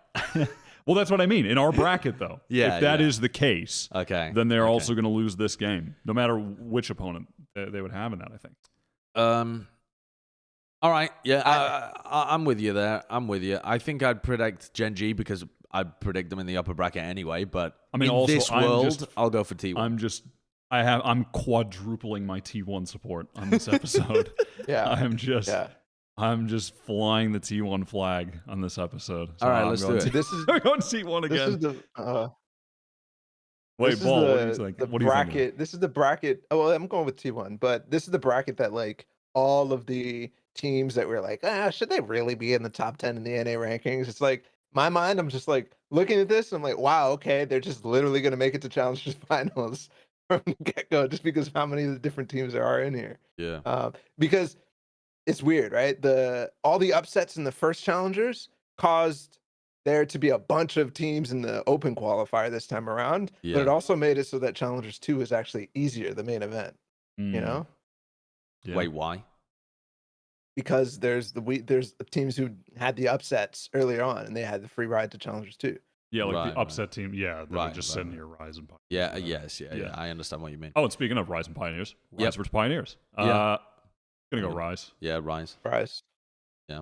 I mean, I have realized that there is a serious flaw in my logic in that I'm not giving credit to LG for their win over C9, but I am giving credit to Rise for their win over C9. But that's just because I felt like Rise looked better in terms of their victory. Like, I felt like they were more impactful. But I do understand how that could be. Rise went what? They went Hypocrisy. 2-1 against Gen.G and XSET last time. Yeah, that's what I was going to say. Those were decent results, though, I think. Yeah, they looked competent in their losses. Yes. There's some credit to be given. That was my point. It wasn't that they lost those games. It was more so like, the quality of the teams that they played against, and they still took a map. Yeah. The quality of the L. That's good enough for some credit. And at this point, we're just in the fucking weeds. We're lost in the sauce. These matches are not going to happen. I am predicting so let's just go T1 anyway. to win every game in every bracket at this point. Even if they lose, they win every game in my bracket. Well, let's put TSM at the bottom as well, and then we have this T1 TSM game. Not even discussing TSM beating Rise. I mean, it's not going to happen. The game's not going to occur. This is not reality. So it's just... Wait, where does this diverge from reality for you? I mean, so many times. Yeah, this bracket is actually...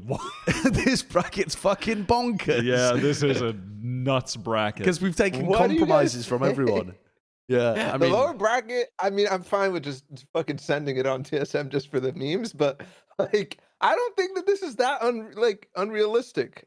In the upper bracket, no, I don't think we're not going that crazy. Like we're not going that crazy. There's so many ways in which it could diverge from reality that by the time you get into the lower bracket, it's so unlikely to be true. Reality always diverges from reality. That's also true. With that shit. That's philosophical. I like that. Spitting. All right, TSM. What would happen if T1 played against TSM right now? I think T1 looked better. T1. T1.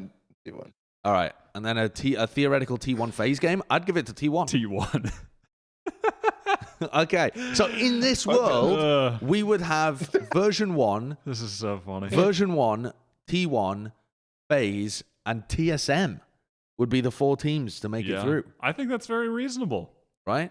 I think TSM are definitely they're primed to just squeak through in 4th. I don't think this will happen, though. I think that Gen.G will be that 4th place team, or will be part of the top 4. I think I just, even though there is a chance that they lose to TSM, and it's a relatively decent chance, they've looked quality. They've looked at least top 4 in this bracket quality, and they just have to avoid getting boomed in that first round. Definitely. All right. Okay, let's move on. Let's talk about Europe a little bit here, because the European games are actually occurring right now for... Wait, what? Sorry? Oh, who's winning the final? Yeah, version 1 T1. Version 1. I'm going for version 1. I mean, if version 1 don't look good with Elsa's back, then the whole Reykjavik qualifier was a sham. Version 1 and Cloud9 just disappear off the face of the earth. I mean, I do think I know this... I know you went with version 1 out the gate here, but I think there's reason to be skeptical about version 1 right now. Sure. Yeah. Why the fuck wouldn't we be skeptical? Like, I mean, I feel like, well, we just kind of sent them through the bracket and they just win everything. Yeah, but I'm just saying... But let me just get this off. They were looking pretty poor with the sub. Things weren't working. Also, I think... A larger point than just the not looking good with the sub was, I don't think that they were looking as good with the comps that they were running, with the lack of Astra. I think that was also a factor. Sure, so but I could definitely see them just slotting it straight back in. I don't think it would take any effort. Maybe, but maybe they 3 weeks. Maybe they try and keep the Omen working, and maybe it looks way better than it did then too. Yeah. I don't know. I'm just saying. I think there's reason to be a bit skeptical. I don't think they're clear favorites to win the bracket. I could definitely see a world in which they fuck it up, but I think they're clear favorites to be able to make it into the top 4. I don't think there's a world in which they don't. I mean, if they don't make it into the top 4, it's a massive flop. I mean, they could. Listen, there's a world out there. There's a diverging universe where they lose to T1 and then play Gen.G and lose to Gen.G. Yeah, there is. It's a little tricky in their first 2 games, but that's it. Thing to note, and I'll get back to this when we get to the points, but this tournament is hella important for V1 in terms of qualifying for champions. Because right now they are 2nd, I believe, in the points. And if they don't qual, there's a big chance for somebody else to take that spot. Like massive, massive, massive. Okay. Let's take a look at the European side, though, and what's going on over there. Because in the European side of things, we were keeping track of like 3 major teams that had made a lot of roster moves. We had Ascend, G2, Heretics that had kind of swapped things up. Ascend and G2, like we talked about, made it to the finals and both teams looked pretty good. Heretics, who that organization was right up at the top of the European scene, have just flumped out. Ardis had some health issues. He said he was in and out of hospital, and then they brought in a replacement player who still played individually pretty well, but this team got upset by 10-Star, who are, and they nearly lost the finest as well, actually. Who are a British team, go on the lads at 10-Star. I think they got 1 Finnish player and 4 Brits. But Giants also, with David P of former G2 fame, just kind of swept through their side of the bracket on a super hot streak, getting rid of Vitality and Alliance, who are good, like, bottom tier 1 teams. Like and gatekeeper teams. Tier 1. Serious gatekeeper teams. And Giants kind of dismissed them. But I don't know whether to believe in them or not. I think it was... I think it's Ryan Central, the guy who covers a lot of the European side, was really big on this Giants roster because they have a lot of talent of that was popping off during the Ignition series that's come together. But it does feel a little flash in the panny, where it's like they, on an individual level, were playing incredibly well during those games, and I don't know whether that's sustainable moving forwards, but they could be a really exciting team to follow, especially if you watched any of like G2 in 2020 and you were following David P's career, who was, he was a cool player to watch. He's like, his mental lurks and just fragging out on Sage was a lot of fun. Yeah. Well, I mean, if we want to dig into Heretics then a little bit being eliminated. I mean, can we bring up the game, Kurt, that Heretics lost to 10-star? Just the look of it. Because you could see that they weren't playing with their normal roster. They were playing with Amawar instead of Ardis. But Ardis himself has not been performing particularly well recently. I was going to say. And Lowell doesn't look like old Lowell, where he was just shredding when he was playing for Heretics before. I was going to pose the question, would it have mattered if Ardis was able to play? I don't think so. And I don't think so either. I just don't think the roster is... I don't think it's working. They've lost that EU roster shuffle. I think what I'm disappointed in... I don't know. I thought that Patatek was really on a heater towards the end of G2, and I'm kind of waiting for him to be the guy on this team. That's what I thought as well. I thought this roster actually did have some decent That's potential. what I was like, okay, so that's what I thought. Patatek's coming in. He was looking hot at the end of G2, and I was questioning them deciding to get rid of him because he looked so good at the end of G2. He looked like a potential star duelist player, yeah. Yeah, and so far on this team, it's just been okay. Everybody on it has just been okay. Yeah. Big name value, not hitting at the level that their name value is kind of positioned. And I don't know, a lot of the fragging coming from Valorant, who looks like he's just on his own. He's in his own fucking Discord server while they're playing, or he's in a different Ventrilo server. He's just talking to his friends while he's playing. I don't know. It just looks like he's on just doing his own thing. I think it does have to be mentioned as well, though, that this 10-star team is legit. It might feel like they've come out of nowhere, but they've been delivering some big results against good teams. So they're definitely on the up and up. The upcoming teams of like 10-star Giants, these were the teams that have started performing recently in Europe. There's a wave of new talent that's getting towards the top, and 10-star are absolutely right there. In fact, there's European games going on right now, and they just beat BDS as well, who are, BDS are positioned as like they're a top 8 team. They're somewhere around like 7th, 8th, I guess, in the European standings, maybe even 6th. But they're probably more like 7th, 8th. But they just beat them, and that they kind of destroyed them on one of the maps, I think. I was just glancing at the scoreline. So this is definitely a team to keep your eye on. They are rapidly rising up the ranks in Europe. Yeah. But that kind of caps it off for me. I think the team is kind of disjointed, and individually, they're just playing okay. To be honest, I never expected anything about out of this roster, even like with the pieces. It literally feels like they just got the scraps. They're just like, well, we just got fucked. And they're just like, here, guys, come over here if you want to play VCT for this time around. It sucks, but I think that is literally the reality of it. And the only nice part about this team was Valorant. And you guys are saying like he was disconnected and everything. Literally everybody on the team was disconnected, but at least Valorant could frag. I don't know how many times he's saved this team. I watched the first 2. I didn't watch the game against 10-star, but I watched the first 2. And Valorant is literally saving their asses because they almost got knocked to the lower bracket in the close qualifier before that by Finest, I believed. And he was the guy saving their butts, like hardcore, like Scream-esque 3Ks type of stuff like that. So he's somebody to pay attention to. And you guys already pointed out, Lau was not Lau. I don't know who this guy was. It just wasn't him. He was playing on a different account. Little brother was playing.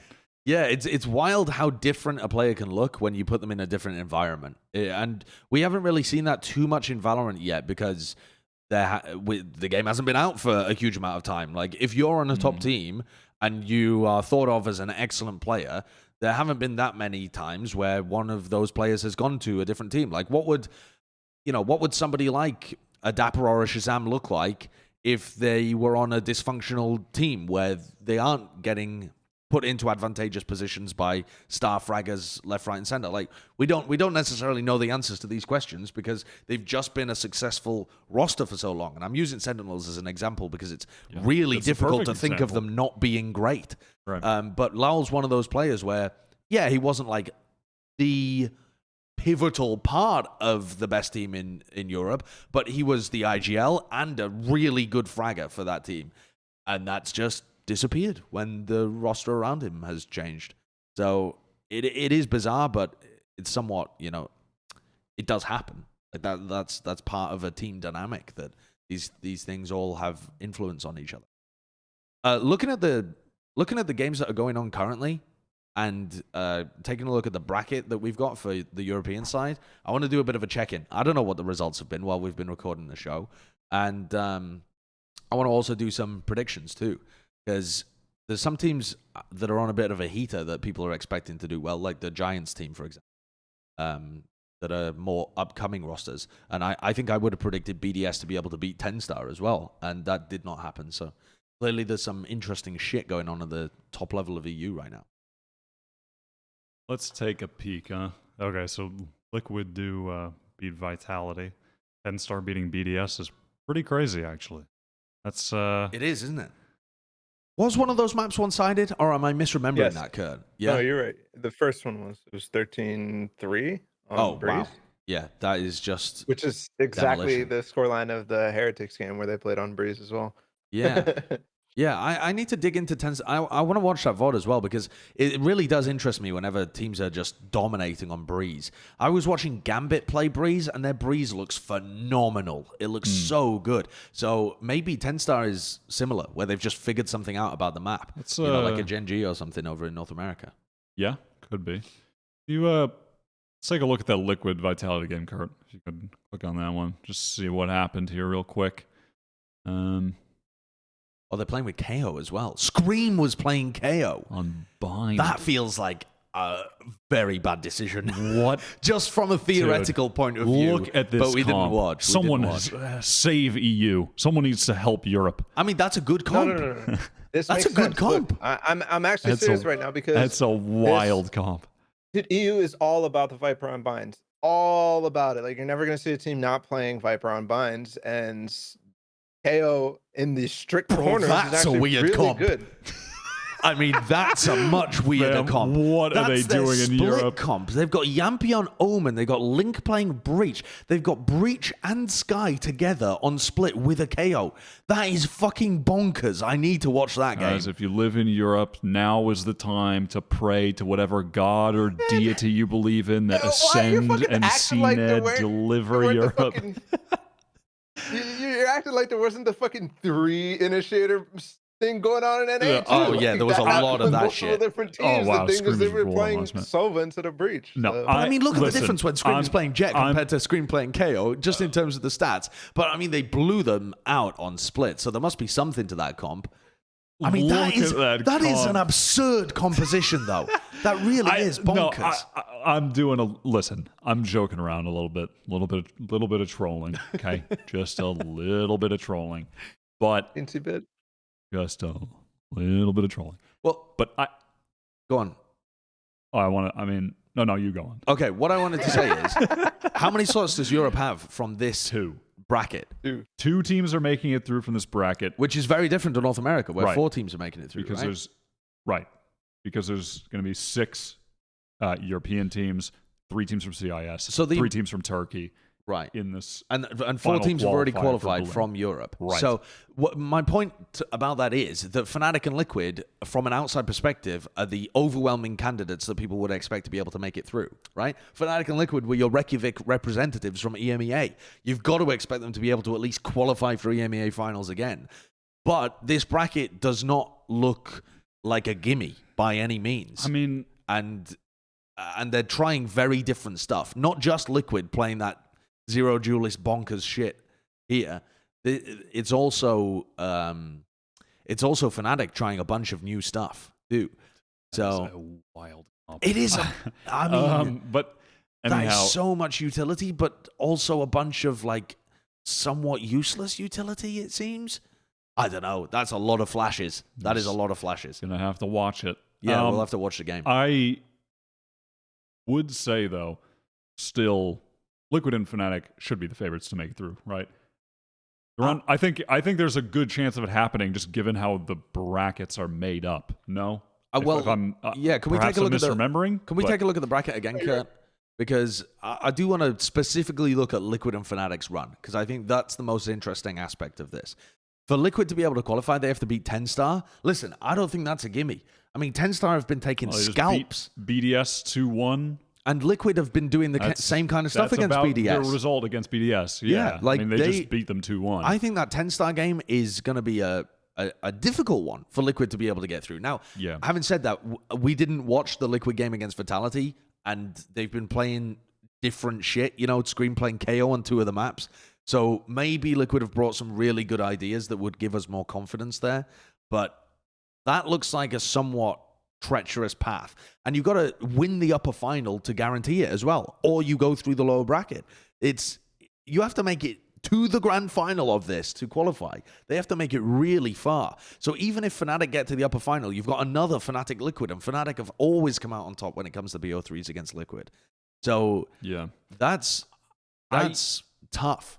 Also, Fnatic are coming up against a Giants that have been on fire. They've dealt Rix an easy 2-0 as well. Or not easy. I mean, I don't know what the fuck the results were. I'm just using adjectives that I have no right to use. But 13-7, firmly in control. Okay.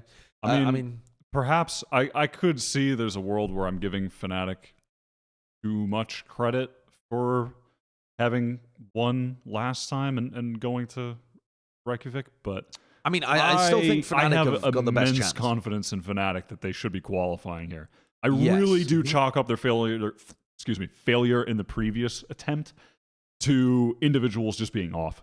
And I think that's, again, I would hope that they just took a couple relaxing days where they don't touch the mice at all, just go outside. No, genuinely. That's how you solve it. If you're having some off days and it keeps happening, sometimes you can't just grind your way through it. Sometimes you have to literally not think about the game. It's not just about not scrimming or what and playing ranked. It's about literally not touching the game for a day or two, going outdoors, go touch see some grass. Yeah, touch some grass.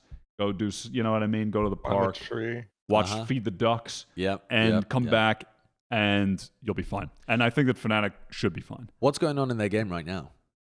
The game against Alliance. Up on Icebox. What was the score in the first map?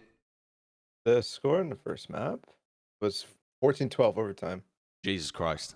I mean, Alliance are a good team, but Haven as well. This is the thing. Fnatic were untouchable on Bind and Haven domestically. Oh, that's all I need to see, though, on the first one. What? That again. What, just Durka popping? Plus 12 on Durka and Doma? Yeah. That's all I need to see. They'll be fine. Individuals. And if they're not fine, oops. But they should be fine. That's all I need to see, is that those guys are killing people in the video game again. Yeah. That means, what are the headshot percentages, Kurt? Oh, no. You don't have to pull that up.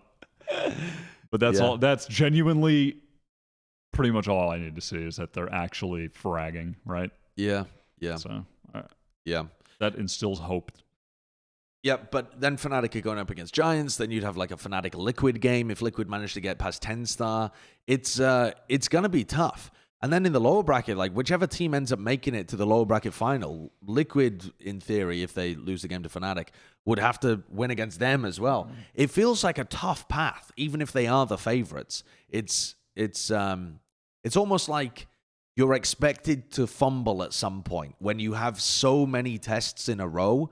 The chance that you slip up once it gets pretty high. If you have an 80% chance to win all your games, the chance of you winning all of them only ends up being like a 30% or something. You know what I mean? Yeah. Yes. I understand what you're saying. Math. Yeah, that's how math works. Proving you're king of math. Yeah, exactly. Yeah.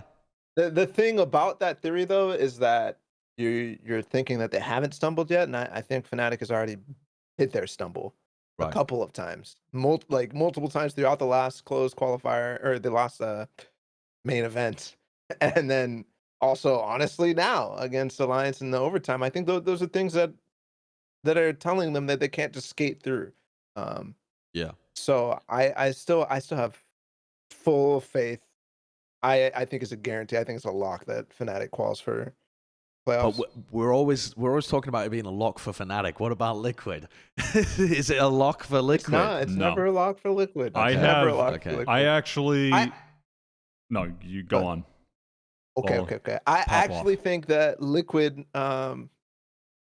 struggling is Vitality, and they the one thing that came for Liquid really, really well in the last main event where they made it to the playoffs and then eventually made it to Reykjavik was that they pulled out a bunch of new stuff during the later periods.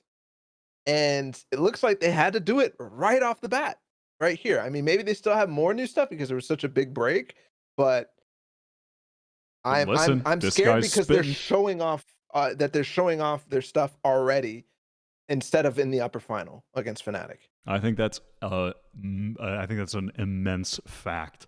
I mean, yeah, if we harken back, they kind of ran through just playing the standard stuff, screen fragging, and then when they went up against FPX, they boomed FPX by bringing out that New Haven comp. Yeah. That is a good point, and they're clearly bringing out new shit. They're losing right a 10-star. I'm calling it. Yeah, I think that's very. No, I They're think losing that's a 10-star. I think that's a very reasonable prediction. They are losing a 10-star. Yeah. In fact, I'd love to see 10-star make a run. Partly because they're British. Yeah. but it's just Liquid aren't. Liquid have less British players than 10-star. Oh yeah, true. 3 versus 4. Yeah, it's just so if Liquid win, does that mean that the Brits are the problem? Yes. Yeah. I mean, I think you could definitely make that conclusion. In fact, I'm sure multiple people have already, judging by Screaming Yampy and what they've been able to do. Listen, they've been doing that for a year. That is going to be a great game, though. I'm interested in that. We also wanted to do a check-in with VCT points as well, because this weekend is so important for getting into the last chance qualifier and therefore getting into champions. We're at that stage in the circuit where you need to know how many points you need to accrue in order to stay qualified for the last chance qualifier, which means there's like certain depths that these teams have to go to. Let's start with can we start with Europe actually, because we were just talking about Europe, and then we'll move into North America afterwards as well. So Fnatic and Liquid obviously in the lead because they qualified for Reykjavik. But the weird thing about points in Europe is that it feels to me like the teams from Turkey and CIS have a much higher chance of being able to go there because they are playing they're big fish in a small pond. So they're always being able to get points by going to EMEA challenges anyway. They're almost Gambit and I mean, I guess in Turkey there is a brand new team that has just formed, but if we take the example of Gambit, they're just auto going to qualify for EMEA, which gives them guaranteed points over some of the other competitive teams in Europe. So weirdly, there is an advantage to playing from a smaller region when it comes to stuff like this. So they're obviously like locks to be able to go as well. Are there any? I mean, Ascend too. They're just expected to be through the roof. What do you think is interesting about this, Balla? I know you've been grinding the math. I did the math, but the issue is that Wikipedia here, and I actually was looking for what the points are when they get to Challengers playoffs.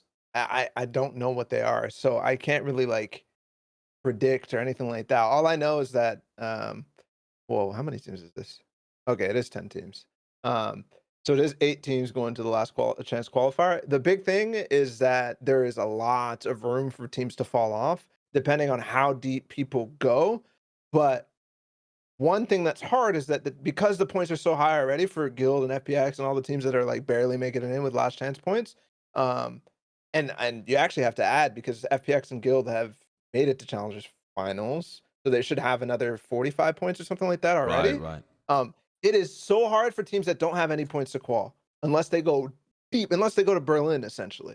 Right. So if we're thinking about 10-star, for example, or G2. Mm-hmm. Yeah, I mean G2 absolutely. When we G2 have nothing. Yeah, we I don't know whether we've announced this at all, but there's a back chat episode with G2 that's waiting to be released, and they were talking about the fact that their organization expects results. G2 expects results, and so their goal is to win, is to qualify for Berlin and be able to win the champions. That's their goal at the end of the year. For a team like that, yeah, I mean, what do you have to do at that point? Is it just qualify for Berlin or bust?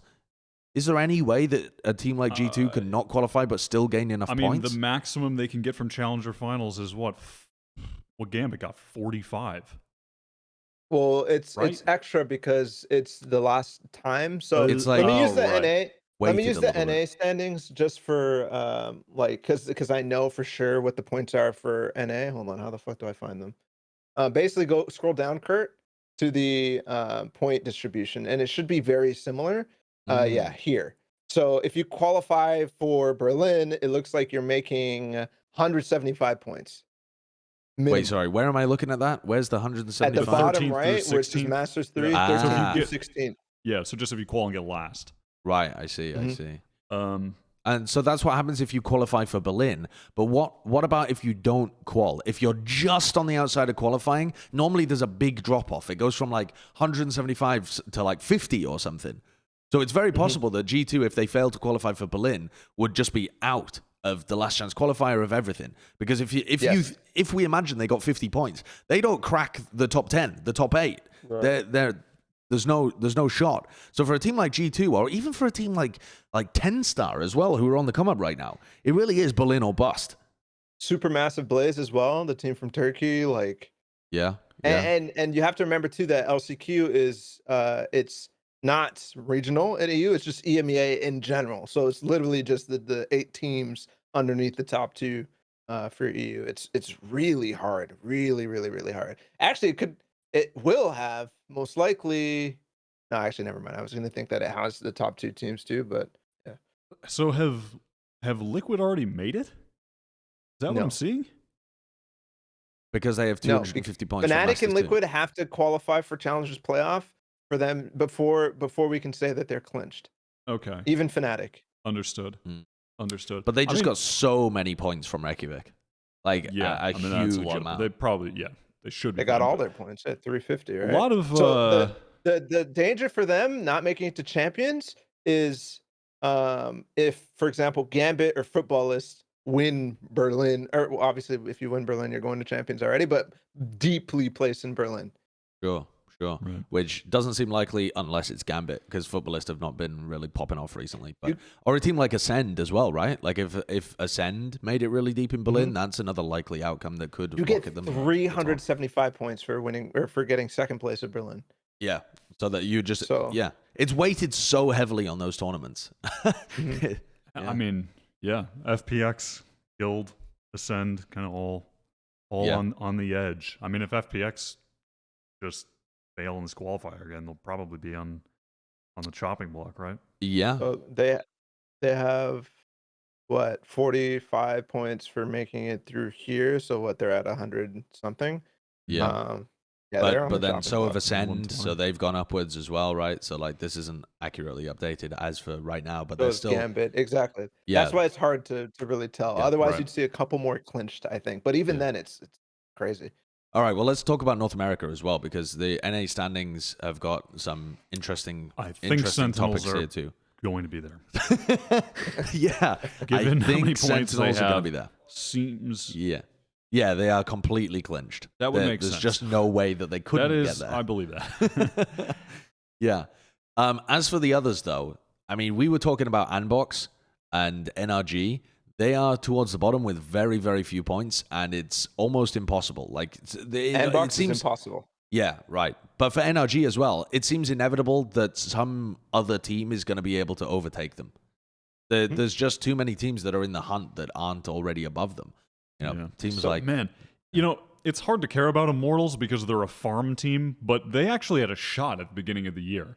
Remember when they like came out and they won that qualifier, and it was like, oh wait, Immortals kind of shooting up the rankings a little bit, and They lost to Sentinels. Yeah. See ya. I mean, they're just yeah, they're gone. and goodbye. But yeah, what else is interesting about this, Balla? So there's 4 spots left for last chance qualifier. Which so let's talk about that first, and then there's champions implications with the upcoming tournament as well. But the 4 spots left right now by points: Cloud9, Gen.G, NRG, LG. So LG beating Cloud9 was massive for their standings, because if Cloud9 qualified and basically they give themselves a chance to qualify for Challengers Finals, it would have been wraps for LG. Right, so them beating them is directly influencing this and giving them a chance. Because if That's they didn't crazy make as well, it, they'd be in yeah. the same position. And it stopped that's Cloud9 insane. from gaining extra points too, because they So- don't have a chance of gaining any extra points right now, right? Yep. So there are 4 teams who are in the Challengers main event who have a chance to qualify for Challengers playoffs, who are not on. They have no standings points right now. So that's TSM, T1, KCP, and Rise. Right. Okay. So there's 4 teams that could replace all 4 teams right here. And the score to beat, I believe, is 60 points basically, if you get 60 points, no matter what you're qualifying, that's the points that you need. And that's going to be top 4 in Challengers playoffs. So with that being said, Cloud9 has to hope that at least, what is it? Let me look. I took some notes. I did the math here. So 2 situations need to not happen. They basically need 2 of the teams that I just listed, T1, TSM, whatever, not to make top 4. They could have 2 of them go through, make it to Berlin, whatever. It doesn't matter for them as long as 2 of them didn't. Additionally, LG is also part of 2, but if LG make it to Challengers playoffs at all, they're also qualified because they get 40 points for making it to Challengers playoffs. And they already have 20. So, exactly. So LG, if they make it to Challengers playoffs at all, they're at least into LCQ. I mean, Gen.G as well, right? Like Gen.G are still in the hunt too. Yeah, like they only need less points. They only need 15 points and they're guaranteed. And also, it's what is it? 2 of the 2 top Australian teams get into the last chance NA qualifier. Wait, really? Wait, really? I think so. Did I just make that up? No, I do remember at the beginning of the year them saying something about North America and Australia being linked, but I didn't realize that implied the last chance qualifier as well. I mean, I think they just get thrown into it. What, like they turn it into a 12-team bracket? I literally might be making this up, but I swear, I think you're right. I swear I've heard this. That is... So wait, there are still 10 teams that go from North America, but then there's also 2 teams that go from Oceania as well. I believe that's the... Well, it's not 10 teams because 2 from NA make it to champions, right? Right, and so then, it's 8 teams. From NA. Sorry, yeah, 8 teams. Okay, yeah. Sorry. And the other question too is whether or not, if Sentinels wins, for example, is there now 2 slots for? I'm gonna guess yes. There's now, like, it rolls down and there'll be an extra. Yeah, there's an extra space. slot. That's interesting as well for Sonics, right? If that is correct, then Sonics have just moved to North America to miss out on that spot in the last chance qualifier. But presumably they're better than the next 2. The 2 other best teams that have just been practicing. They were stomping. I mean, they won Australia, first strike as Exo Clan and whatever. So I mean, unless that region is massively stepped up, which that would be wild if they just showed up and crawled through. That would be incredibly unusual. Yeah, now is really the time to be tracking it. Yeah, you might just be lying to us. You might be lying. I feel like it has to be like an addition or something, because otherwise, like, Liquipedia should have their shit together here and like show actual, because right now they're showing 8 teams qualifying into last chance qualifier. Yeah. So I assume. Listen, I don't know. I don't know what the fuck I'm talking about when it comes to this stuff. The system is quite confusing to track these kind of storylines. It's it's the kind of thing that needs a website. Like Riot just needs a VCT website that tracks these kind of points. If that's the whole point of the circuit, then they have one. It's just the same thing as Liquipedia, though. Oh, does it function? I didn't even realize it existed. Yeah, they have one. It posts it's basically the exact same. And I didn't see any slots or anything like that. So I assume that Wyatt is either speaking facts and it's just like a weird roundabout way, or Wyatt's just bullshitting. All right. Well, either could be true. Either could be true. I wish I could tell you. I died. The one more thing about the standings. I mean, there's obviously all these different situations that we can go through, but the most important thing, I think, is version 1 has, if they don't make it to Challengers finals. I mean, if they don't make it to Challengers playoffs, they're kissing their hopes of champions outside of last chance qualifier goodbye, like by clinching with points. Who can overtake version 1 and make it straight to champions? Like, how many points could 100 Thieves? Everybody? How many points do you get? If you make it to Berlin, like, if you make it to Berlin, you make it deep in Berlin, and you just fucking of overtake course like you crazy. can. Yeah, because you get shit ton of points for making it to Berlin. Right. That is interesting. God, there's so much is weighted just on me being able to make it to Berlin. Even if you flop when you get there, you just get so many points. You get 175 points instantly. So literally version 1 is also in the case of we need to make it to Berlin to make it to champs. Yeah, that is bizarre. It really does feel like a bit of a busted system, to be honest. There's so few North American teams make it to the only tournament that gifts any meaningful points. You know, it's like such a small percentage of any region gets any meaningful points. It just becomes it makes the qualifiers to Berlin the most important thing. It's not actually how you perform against the top teams in the world. It's just how you perform It domestically kinda to get matters, there. too. Yeah, it's a bit odd though. All right. Interesting though. I'm going to be keeping track of those kind of storylines as best I can. I'll get my best mathematicians with their abacuses on it. Well, let's move on to the most important segment of the week. Every week, it's Wyatt's Weekly Award. Dinner's almost ready, but right now, it's time for Wyatt's Weekly Award. Yup. That smells good. Okay, I don't remember that part. That smells good. Yeah, this week, the Weekly Award. Oh god, I'm stupid. I was about to push this forwards so that it went in front of Balla's cam. That is not a thing. Move it to the side. Well, okay, that works. That works. I mean, hey, it works. Yeah, That did work. But I was trying to like push it through the screen so that it would go like in front of you. That was bizarre. This week, Right through my. Weekly Award goes to one of our favorite coaches in the scene. One of our favorite coaches in the scene. Yep. Okay, I can't even predict who this is. I don't know who this is going to. Doom Oh Bros. shit! He's Wait, the I top. do. I do know who it is. Wait, do you? I think I do. Who do you think it is? Wait a second. I think you're on the fucking hard T1 train and it's David Denis. Yeah, it is David I Denis. thought it was David Yep, Denis. it is going to David Denis. It has to, right? Okay. I yeah. mean, surely it has to. T1, they just cruise through the qualifier. Everything looking up. The roles are looking good. The players are looking confident.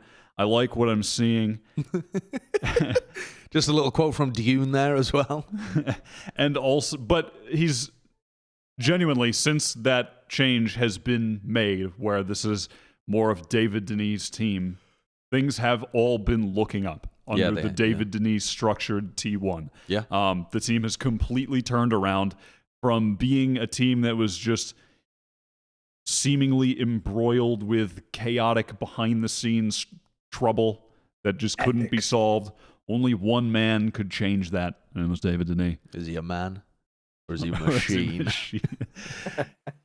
But he's done a great job with the team, and I'm really happy with where T1 are. I think they're one of the most entertaining teams to watch right now. Yeah. And I think the story of the team is great right now. And I'm just looking forward to seeing what they can do in the qualifier, as I predicted them to win every single game. No matter if they win out the bracket, I predicted them to win everything. And even in the bracket where they lose the first game, I also predict them to win everything. So I have high hopes for T1 in this qualifier, and I hope that their results align with my prediction of never losing. I mean, I do also want to say there is a world, the same way we said for Gen.G, where T1 goes out immediately. And that wouldn't be crazy. Not going to happen. I mean, it could. They could lose to version 1 and then they could lose to Gen.G or TSM. And it would be understandable. But your brain refuses to accept that possibility. Not going to happen. Not to my T1. Okay. Not to my T1. Okay. All right. Well, that does it for this episode. Episode 50 something or other. Whoa, names gone. These are... Oh, I'm Avast. Yeah, those names are busted because Avast left us. His Spectrum internet died. Thanks, Spectrum, again. Just going to keep dropping that one in. Just the L machine. Dude, Spectrum. it's unbelievable. Spectrum is a perpetual L generator. It's just disgusting. That's so unfortunate. Yeah. We will be back next week. Like I said, there's another Backchat episode as well. We're hoping to do more in-person Backchat things as well because people are kind of boot camping in the area around Texas. So hopefully we'll have some opportunities to do some in-person interviews. Make sure you subscribe to the channel and turn the notifications on so that you know when we're doing those and get notified immediately. Again, thank you. Shout out to Manscaped, our first sponsor for this channel. And you can save 20% with code VALOCHAT. Go check them out at manscaped.com. And that does it. Wyatt, are you going to be doing more co-streams this week for the qualifiers? Yup. Balla, are you doing anything? Are you casting or anything like that? I'll be casting on Thursday on the main stream. I think the first 2 games, and then after that, I am fucking bouncing because my baby's coming. So. Yeah, that's an important week. When is it? By the time we get like our next episode, are we gonna have baby Balla? Maybe we'll see how labor goes. But, Okay. Well, that's a preemptive congratulations on becoming a father. Although I'm sure I'll tell you at the time as well. The new Faze third baby. All the way. And yeah, we'll see you next time. Bye-bye.